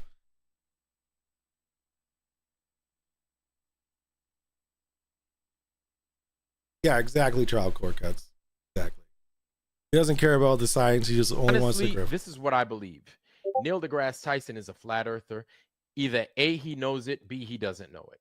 But here's what I know, is that he is backing away he's beginning to back away from the shit we could just set his ass on fire about, because he doesn't want to go up against an Eric Dubé or a Bro Sanchez or a Blacklight, anybody A Blacklight. Want to go up against them, because now you're going to have Bro to compare Sanchez, for oranges fuck's to sake. our oranges. Good fucking lord, dude. How delusional. How delusional do you have to be? So I'm gonna call it here, not on the stream, but on the Zoom meeting. That wasn't happening. I knew Kevin Bacon had to run away. He was late for his next movie set. Slow Sanchez, yeah, exactly. he milked that thing for months, absolutely, to where our forums, I couldn't get away from it. I because I track some of the Oh, and Bruce Wayne said Avi Loeb was saying it with certainty. No, he was saying it with grifting tea. He knew he was full of shit. There's no possible way that you can be a Harvard scientist and say what he was saying and not know that you're full of shit. I'm sorry. He knew he was full of shit. You can say he was saying with certainty all you want, because he knew, he was certain he was going to make money off of it, because he was certain there were gullible people that were going to buy his books. He knew for certain that he was tricking people to make a fucking buck, dude. Forums, that headline was popping up in there all the time, because the conspiracy people was like, it's coming, the invasion's coming, because of one guy that said that. So yeah, it's tricky on both sides, but your reaction exactly. It's just that guy. He didn't do you any favors. I'm actually really happy you shared the Red Bull one, because I actually do this as a physics question, where I haven't worried about the whether or not you can see the curvature of the Earth. So it's really interesting to hear, and I can believe that they would want to take a shot that would sell better. So I've done this as a physics would problem, sell. just where, you know, how fast would he be going? How fast is he falling when there's no air drag, and then eventually re-enters the atmosphere? How fast are you falling at that point? And seeing the data that came from that. So I've been interested in that. But in thinking about that, so Plymouth State University, we have a meteorology department, and they send weather balloons up into the sky. I have seen footage. I think I've seen. Okay, I don't want to vouch for this, but I feel like they send cameras up, and again, as you know, as a scientist, I want to be able to do the experiment. I want to say, you know what? If we can get weather balloons to go up into the sky with a camera, and again, we get everybody to agree. It's like, let's get a camera that doesn't have a fisheye lens, that has normal lenses that could really see what's going on, and we send that balloon up. And, you know, do we need maybe some airplanes up in the sky to make sure it's really that balloon that's still going? Like, find some ways to get some evidence that it's really this balloon that keeps going higher and higher. Is there a point where we expect to start seeing the curvature of the Earth based on the mathematics that would allow us to predict that? And then see, it's like, do we start to see that curvature there? And how much higher can we go to see that curvature? So that's something where, you know, I immediately, if the experiment hasn't already been done, I would want to see that happen so that I could see for myself. Because go ahead. I want to see the evidence too. Yeah, I agree. And what's frustrating for me is because, again, most people aren't you know, you're in the top bracket of intellectual. You must be shivering in your fucking boots talking to someone like this. Is that even though people, you know, even though Neil Tyson will say, yeah, Red Bull from 130,000 can't see the curvature, right? You know, which I've loved throwing at people, because I can't tell you the amount of people that have said, I've seen the curvature from an airplane at 30,000 feet or 25,000 or 28,000. If they say that, it's not left to right curvature. It's when they say that they see the horizon drop from eye level. I've had people that said they've seen it from the top of a mountain. I've said people that they've seen it from a normal balloon, and then I'll send them the clip of Neil Tyson saying, you know, you don't see the curvature. Guy's got great stage presence. I'll give you that. His delivery's awesome. I mean, it's unfortunate or fortunate, depending on how you look at it, that he was in physics. He could have done anything. Could have done public speaking. Could have done self-help books, whatever. His stage presence is great. But the fact, when I tell people, when Neil Tyson, your guy, says that you can't see it from 130,000 feet, but you swear that you can see it from an airplane, who's right? And then I started realizing it kind of came into the whole George Orwell-y 5 lights, 4 lights thing, which is, it's not that they want to see it's not that they see the curvature from the airplane. They want to see the curvature from the airplane. Mm-hmm. And I put a challenge out for years, where all I did was I said, okay, fine, you think you see the curvature, take a picture with your phone right then and there. Then when you get home, put it on a laptop, put a straight edge up to it, tell me if that curvature is still there. And if it is, draw a line on it, send it to me. Send me the email. Nobody sent me nothing. Oh, I don't think so. I don't think so. I'll send you something right now. You ready? Oh, wait, what is this? There we go. Hold on, I got you.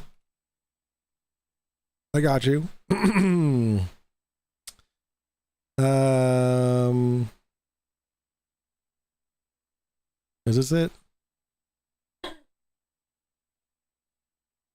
No, that's not it.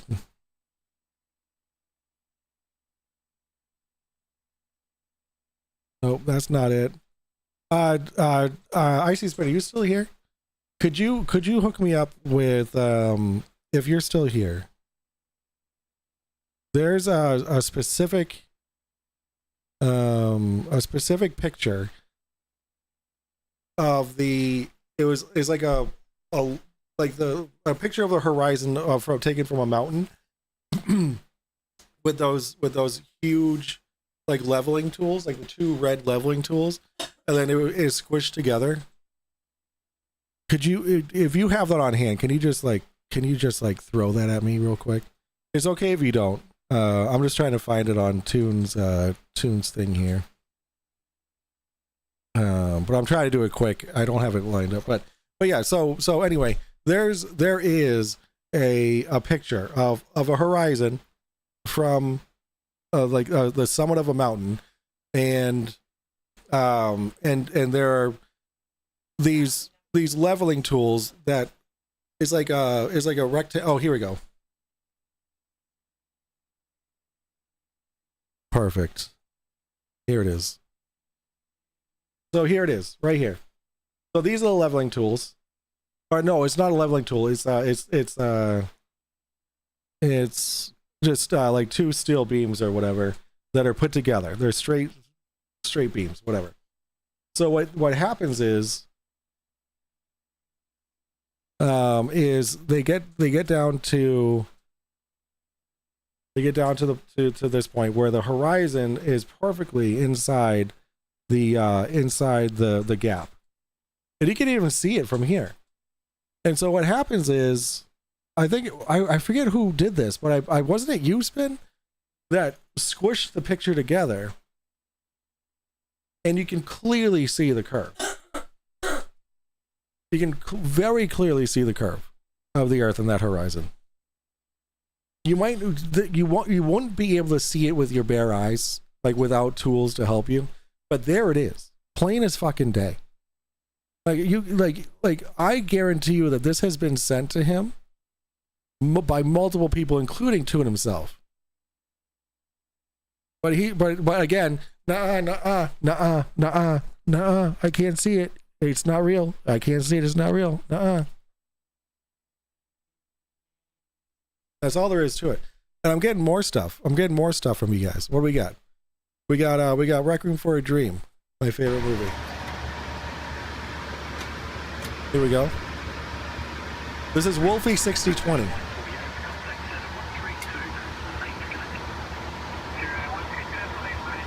Ooh. That's a cool shot. It looks a little curvy to me. Looks a little curvy to me, doesn't it? Let's see what else we got. We got Wolfie's cockpit, and it's easily proven not barrel distortion. Here we go. Oh, I love that. But that's the thing, is like you wouldn't be able to see this with your naked eye. You know what I'm saying? Like, that's the point here. Like, you wouldn't be able to see it with the naked eye.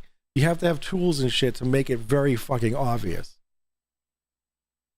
And that's what Neil deGrasse Tyson was saying. Like you can't see it because you need tools to see it. You can't just look and be like, oh, yo, look at that shit. You want to do a Discord voice with me? Nah, I want to finish this out. I'm not planning on finishing at 11. I'm finishing when this video is done. But thank you, Spin. I appreciate you. Why would you see the curvature? But again, they expected to see it. And hell, I've had people from the beach said they say the curvature. Like, how in the world could you possibly see it horizontally from the beach? It's like, well, in their head, that's what they did. But like, you don't even know. You don't even know what they mean. You don't know if it's left to right, or if you can see the curve because of the crisp horizon that exists. Again, people are funny. Well, it kind of goes into the back of the George Orwell quote really quick, which is, I don't think I finished it, which was George Orwell, when he was asking people on the street how they know the world was a globe in 1946, right? How did everybody in the street know it was a globe in 46? NASA wasn't even founded until you don't need NASA to know it's a globe. Like what this was taken, let's see. This was taken in 1935. This picture right here was taken in 1935. Let's open image in new tab. Here it is. 1935 this picture was taken in. There you go. There's the curve. 1935. There's the curve. Dumb piece of shit. How'd you know? Right? The NASA, there were no space programs. Yo, Roger, want to count the whole German thing, which is a whole another deal. How did you know? I mean, NASA wasn't even releasing stuff. But I won't get it. I could spend way too much on NASA. Hashtag Artemis today. but go ahead. Oh, by the way, I predicted it. I said there was a 75% chance they were going to kick it down the road, even though it's America 250. I said, go for it. Fake it with AI if you have to. Just go for it. No one's going to care. Just do it. And they didn't. They say, oh, fuel leak, and we're done for the year. And maybe next year. It's like, okay, fine. Fake it with AI is going to make all of it harder for you and me as we try to share our views, because everybody can invent their own views with AI now. So it's going to get really tough. Yeah, figure out truth from fiction. You and I absolutely agree on that. I come from the tech sector, and AI, when it started really rolling. Don't tell me you come from the tech sector. What do you do for a job? You live with your mother. You don't work in the tech sector, you dumb piece of shit. Just because you can operate a computer doesn't mean you're in tech. I made a couple videos on it, and I was telling people, I go, I know it's cliche to say the whole cooked, it's over thing, but mainstream media is in real trouble. And I watched it. Sorry, one last thing I want to chime in before we get to whatever questions you guys have to have. He used to test video games. He tested video games. So he's literally grandma's boy. He's literally grandma's boy. Which is I knew what was going to happen, and then not even 5 months later, you can look it up if you want, McDonald's released a commercial for Christmas called The Most Terrible Time of the Year. McDonald's Netherlands did release an advertisement that appeared as described and looked to be AI generated. It was all AI from start to finish, and it was like playing up the song, it's the most terrible time, and it showed all the Christmas accidents you could possibly have during Christmas, from falling off of roofs and sleigh accidents and skiing accidents, everything in the snow. It's like, you know what, you should just skip all the holidays and hang out at McDonald's until it's over, right? And they spent something that would have cost millions of dollars to make. I mean, Jack. He comes from the tech sector like Mikey comes from photo studios. Oh shit, dude. Thank you for the $5, Jack. Oh, here we go. It was some high-end. Let's see. While the exact official production budget was not disclosed, estimates suggest it might have been produced for around 100 to 140K in labor and production hours. So this is heavily debated. I can't imagine it is. Stuff in here cost maybe in credits, if you guys know how AI works, maybe $1,000 in credits. In fact, they probably paid more for I know they paid more for the marketing team and everything else behind it. But the actual processing, not even $1,000 worth of actual AI processing to make this thing. I mean, I don't even think they ran that many versions of it. Oh my God. We're in a place now where yes, AI is going to make things. Well, come on, we're kind of even seeing. The fact that people are jumping on. One last thing there, which is the fact that people are. This current events are making fake AI war clips now, not even 2 weeks in. It's like, wow, not only is that in bad taste, but it's like, that's completely confusing. You know what's in bad taste? Is denying that 9/11 wasn't real. That was an inside job. That's in bad fucking taste. You dumb piece of shit. Don't be all fucking high and mighty when the first fucking thing that you believed was 9/11 was a hoax. Because they're good. They're really, really good. And basically, so if I tell people, I go, if it's 8 seconds or less, don't trust it. Just don't.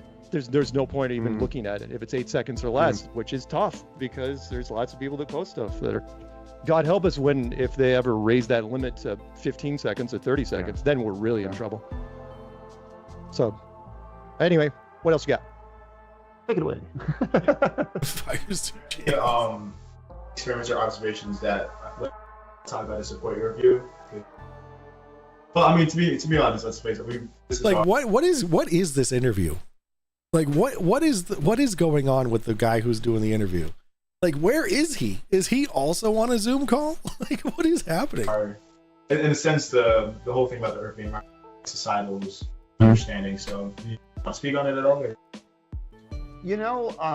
I know Mark Sargent must never get a woman to trust him. Can't last that 8 seconds. I love it. Did Sargent also believe nukes don't exist?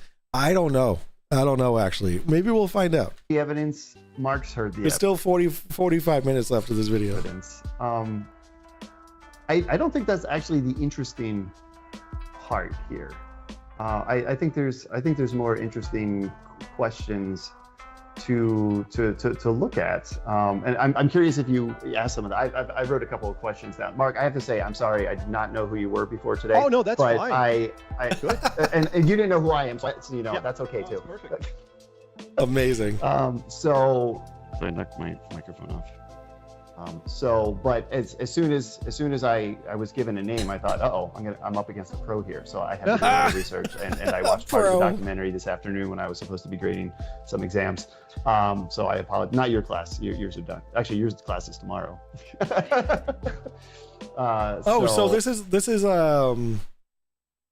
So this is wow. Okay, so what I'm gathering here is this is a college student who convinced his professor to talk to Mark Sargent. Wow, this must have been for like that explains the shitty garbage quality of the production. Like that explains a lot. That explains why Mark is on a fucking TV over here, and you can't even hear the dude fucking doing the interview.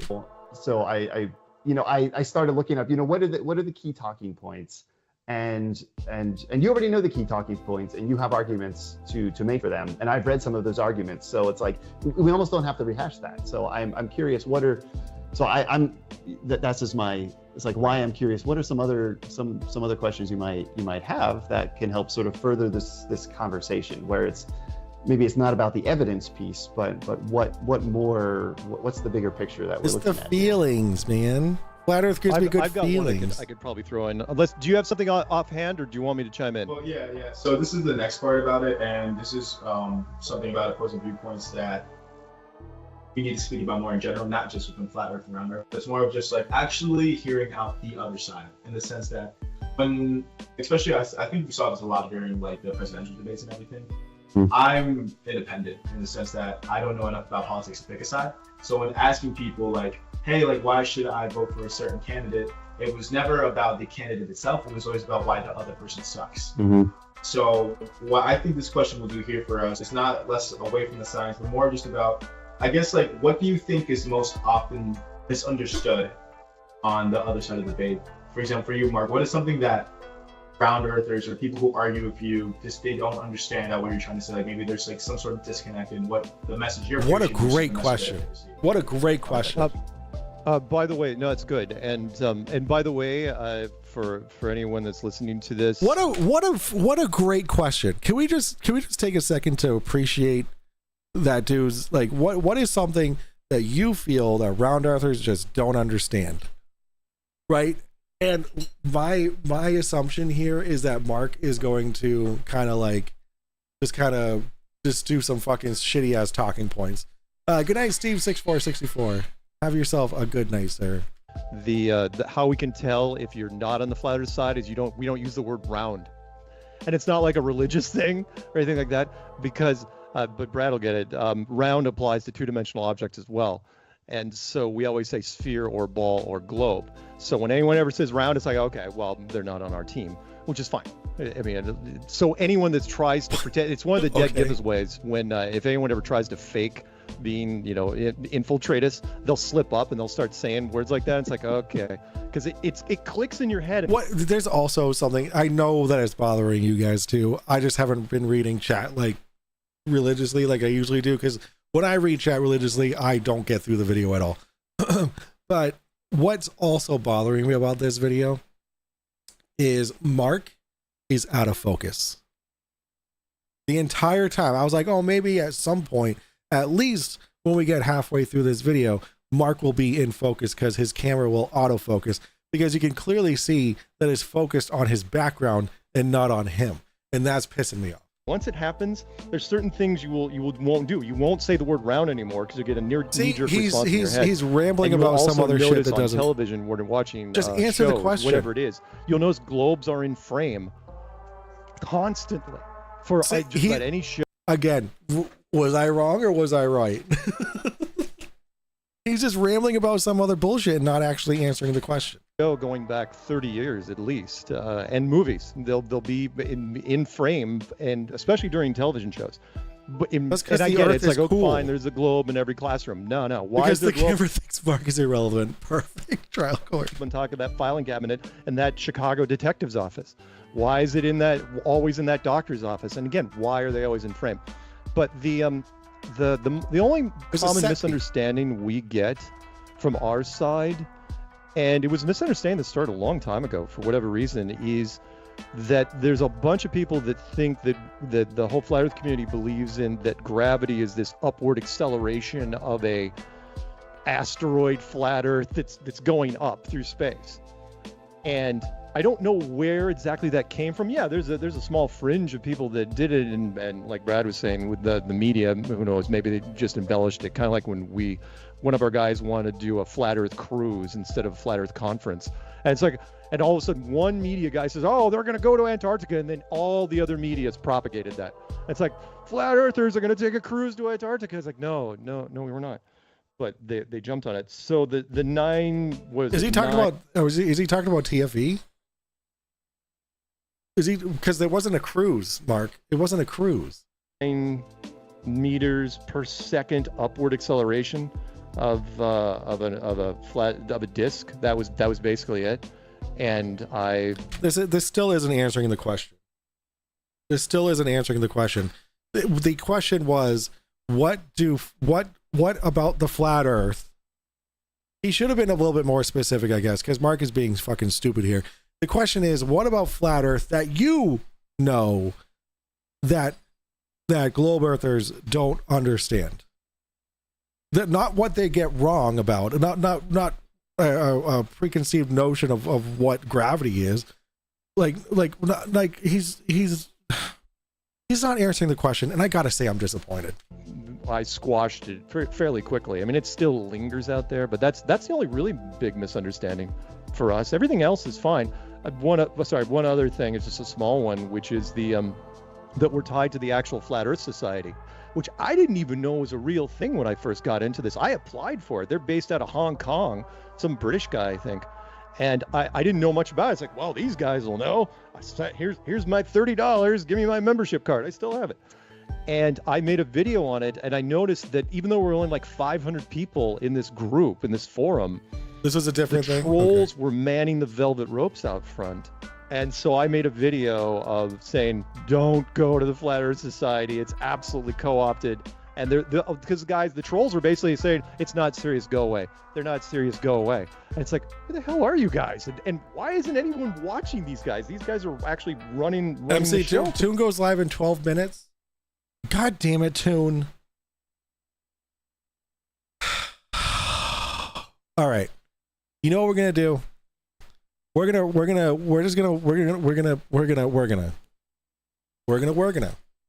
Because when Toon starts, everything is just over for me.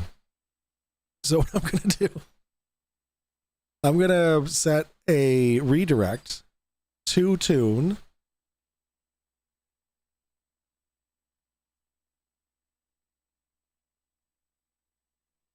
Here we go. Oh, he's on QOP server. That's right. He's going on Q. Oh, I knew that. God damn it. All right, we're gonna continue this until 11, and then I'm gonna send you guys over to Toon. The most part, except for the president. And then we're gonna finish this tomorrow night, unless my wife wants to go out or something. We'll figure it out. I'll let you know. And it ended up coming back to haunt me because I can't make you choose. I can't make Flat Earth Society, and then it's leaked out. It's like, oh, well, Mark was in the Flat Earth Society, therefore he must be controlled opposition. I'm going, I was the guy that told you, and through the telephone game, it circled all the way back around to me, and so it's like, Mark, you shouldn't be in the Flat Earth Society. Going, do you want to? Like, okay, we get it. Jesus Christ! Can it still? Yeah, I can hear you better now. You were in the distant before, but now you're good. All right, cool. All right, so now moving on to your side. So what do you think is something that, for example, like a flat earther might misunderstand, that when, you're saying, no, the earth is round because of this, all like, of what physics. do you think is the disconnect there? All of it. I want to answer this by analogy. So because Mark mentioned dark energy, dark matter. And that's actually a fantastic example. So something that we in science don't understand well yet. And dark energy is really, really out there. Dark matter, I'm starting to get a better sense of. And I had despite being trained in physics and some astronomy, I had my training was more in physics. I had some doubts about it. It's like, well, why are we leaning on dark matter? Why is it that we're going to invent a new thing to try to describe it, when maybe we just need to change some old theories. And what I've learned over time is that this was a naive viewpoint on mine, because I'm not in the field. It does take, as we get into more and more complex technologies and understandings, it takes time and study. Your 10,000 hours argument, 20,000, 30,000, as you get further and further into something. And I finally read a book on the evidence behind dark matter, and I begin to see the full rich picture that goes with it. That says, it's like, okay, it's not just one piece of evidence. There's like 5, 6, 7 different things that can't be described in the way we understand how the universe is evolving and moving around, the way the galaxies rotate, the way gravitational lensing happens. There's a lot of self-consistent pictures that work, that really do describe. And then there's some things that are outside of that we're not sure. So why when a galaxy rotates, we're looking at this galaxy rotating around, and we see the outer edges of it rotating just as fast as the inner edges. And that shouldn't be true for an object like that. The outer edges should rotate more slowly. So that was one piece of evidence. And I thought, well, if that's the only thing, like maybe our model is just wrong here. But then there began to be, it's like, well, there's some evidence here and there's some evidence there. And you start to get this bigger picture, and you realize, well, there's actually a common way to solve all of those problems. And they call that thing dark matter. We just haven't been able to see it yet. And this is not a first in science. There were in some early particle physics experiments back in the 1930s, back before we had defined what a proton, electrons, and neutrons were. Well, we knew protons and electrons. We didn't know neutrons existed. Some experiments were done where there was missing energy, and conservation of energy had never been disproven before. So there was a physicist who said, well, let's make up a new particle that we just can't see. And people thought he was crazy. And the neutrino, proposed by Wolfgang Pauli in 1930 to solve the mystery of missing energy in beta decay. Then experiments were able to be done to begin to probe that further, and they were able to find out, well, actually, no. It's like, that's a good idea, and here's the experimental evidence that verifies that. And now we've built this into the model that gives us predictive power to help push us forward. So that was where I didn't understand the evidence enough myself, and I had to begin to read into it. Now, I just thought, I realized that you picked that, I think you said in the documentary about like the poop book that you pulled off the shelf. It's like you didn't really want to do the flat earth, and then realize it's like, no, actually I'm interested. Patch Von Ron says, undergrads in physics can observe evidence for dark matter quite easily. We've helped them many times. Yeah, and just because we don't fully understand something, like this guy's saying, we're pulling evidence from here, evidence from there. Like there's a bunch of different evidences that are being combined, and a easy way to describe that is to fill in some kind of energy that we're not familiar with, that being dark matter or dark energy, which is completely valid in a scientific standpoint. You have all these points of evidence, you just and they all point to one thing, is our lack of understanding of this potential energy source. I'm ready to look into that. And so you began to look at the evidence there to see what that picture was. And I guess here's what folks who believe the flat earth idea, I guess I would challenge folks to, if they really want to get to the bottom of it, it's like there's deeper and deeper layers of evidence. There's deeper and deeper study. There's beginning to study the ways of knowing that mathematics and physics and astronomy are able to offer. That just on the surface, what the information that's given, like you do have to take it on face value. I have to take most of biology on face value. I'm not a biologist, so I have to take most of, you mentioned that the zooplankton, or I don't remember the example, but I would not be a scientist in the room that said that couldn't have existed, because I don't know a thing about it. So I do have to trust that people are telling me the right information there. But if I'm passionate about it and I really want to know, it's like, well, now I need to devote my time. I need to go into study. I need to go into deep study about that. And we got a short lifetime. Which is something that flat earthers will never do to prove the points that they try to. that prove the points that they try to make to disprove what we understand about the globe. They will never actually go into the science of what the globe predicts and all that kind of stuff. Like, they won't do it. They'll just come up with their own fucking stupid conclusions and then say, if you're told otherwise, you're just believing somebody. You're not actually doing it yourself. Like, so are you, you dumb piece of shit. There's only so much that we can do. So nobody can be experts on many, many, many things. So I have to say, I value the way that you approach this. You have a very respectful approach. You're a very kind person. Oh, you don't know him. You're pointing at the evidence that you see, and you're challenging people to look at it. And I think our similarity is I come at it from the same point of view, and we need more people who don't just like blow up and get crazy, and can have respectful conversations to try to find how much closer can they get to each other, with the fact that maybe they're not going to overlap, and maybe that's going to be okay too, and that different ideas can be out there. And what are they providing for our world? Are we making the world a better place by having differing viewpoints that we could then share ideas and expand our own knowledge? That would be actually what I'd be most interested in, not in trying to convince you of one thing, and you trying to convince me of one thing. Right. Are these conversations making the world a better place to live in? I gotta tell you, I like everything about you. There should be I should be doing stuff like this all the time with people like you. But as you know, when a worldview hits hard enough, there's a big group of people that go into the 5 stages of acceptance, and those first 2 stages are not fun. Denial followed immediately by anger, and when those are coupled, when you're bleeding between the 2 of them, it gets ugly fast. I've run into scientists that'll say, this is lowering the tone of the room for me even talking to you, right? Or the people that say, I won't even talk to you on camera because it's beneath me. Yeah. And it's like, okay, that's fine. Those are the stages of acceptance of the flat earth. You understand that, Mark, right? Like, they're actually disgusted by the lies you peddle to grift money. I want to chime in here really quick, because there was a middle ground I wanted to ask you, because I'm honestly curious about what your opinion is on this, because when I got into the whole flat earth thing, it was kind of a side road from what I really liked, which was simulation theory.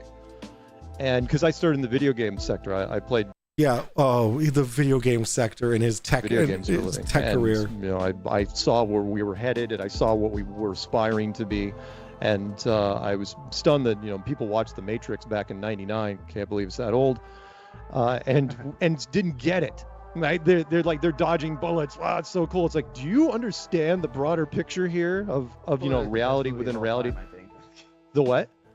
I only feel like it's one of the best movies of all time. Oh yeah, no, it's your brain to think about it. Absolutely wonderful.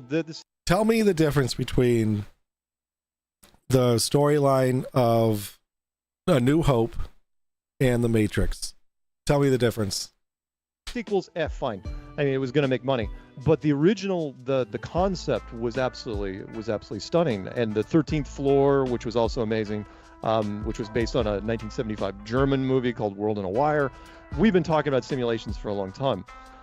What blew and so when I got into this, I was initially. Oh shit! It's 11 o'clock. God damn, dude, this is a really good video. I'm really enjoying this video. We're definitely gonna finish it tomorrow. Just for you. Oh, that's for Lindsay Bell. All right, guys. I'm gonna send you guys over the Tune. Make sure that you tell Tune where you came from, okay? And just remind him that I'm better than him. Okay, even though he's going to have 400 or 500 viewers tonight, just remind him. Okay. All right, I love you guys. I'm going to see you guys tomorrow night. If my wife and I aren't going out, I don't know what's going on tomorrow night because it is the last night. I'm leaving on Sunday, so Friday night and then Saturday night are the last nights I'm going to be here until I go to Florida. So we might be doing something. I know we're doing something Saturday. We're going into Boston. We're going to spend some time in Boston on Saturday during the day. But yeah, I'll let you guys know. If I don't see you guys tomorrow night, you're going to see us on the road, and it's going to be insane. So we're gonna have a good time. It's gonna be fun. But either way, guys, thank you all so much for the support, for getting us to Florida, for all the super chats today. This was one of the better performing nights for super chats. I super appreciate it. You guys are just absolutely amazing people. Thank you for being an amazing community. And without you guys, I wouldn't be doing the cool ass shit that I'm doing this year. So thank you for making that possible. All right, guys, I love you. I'm just gonna end the stream here. I will see you guys very soon. All right, bye, guys.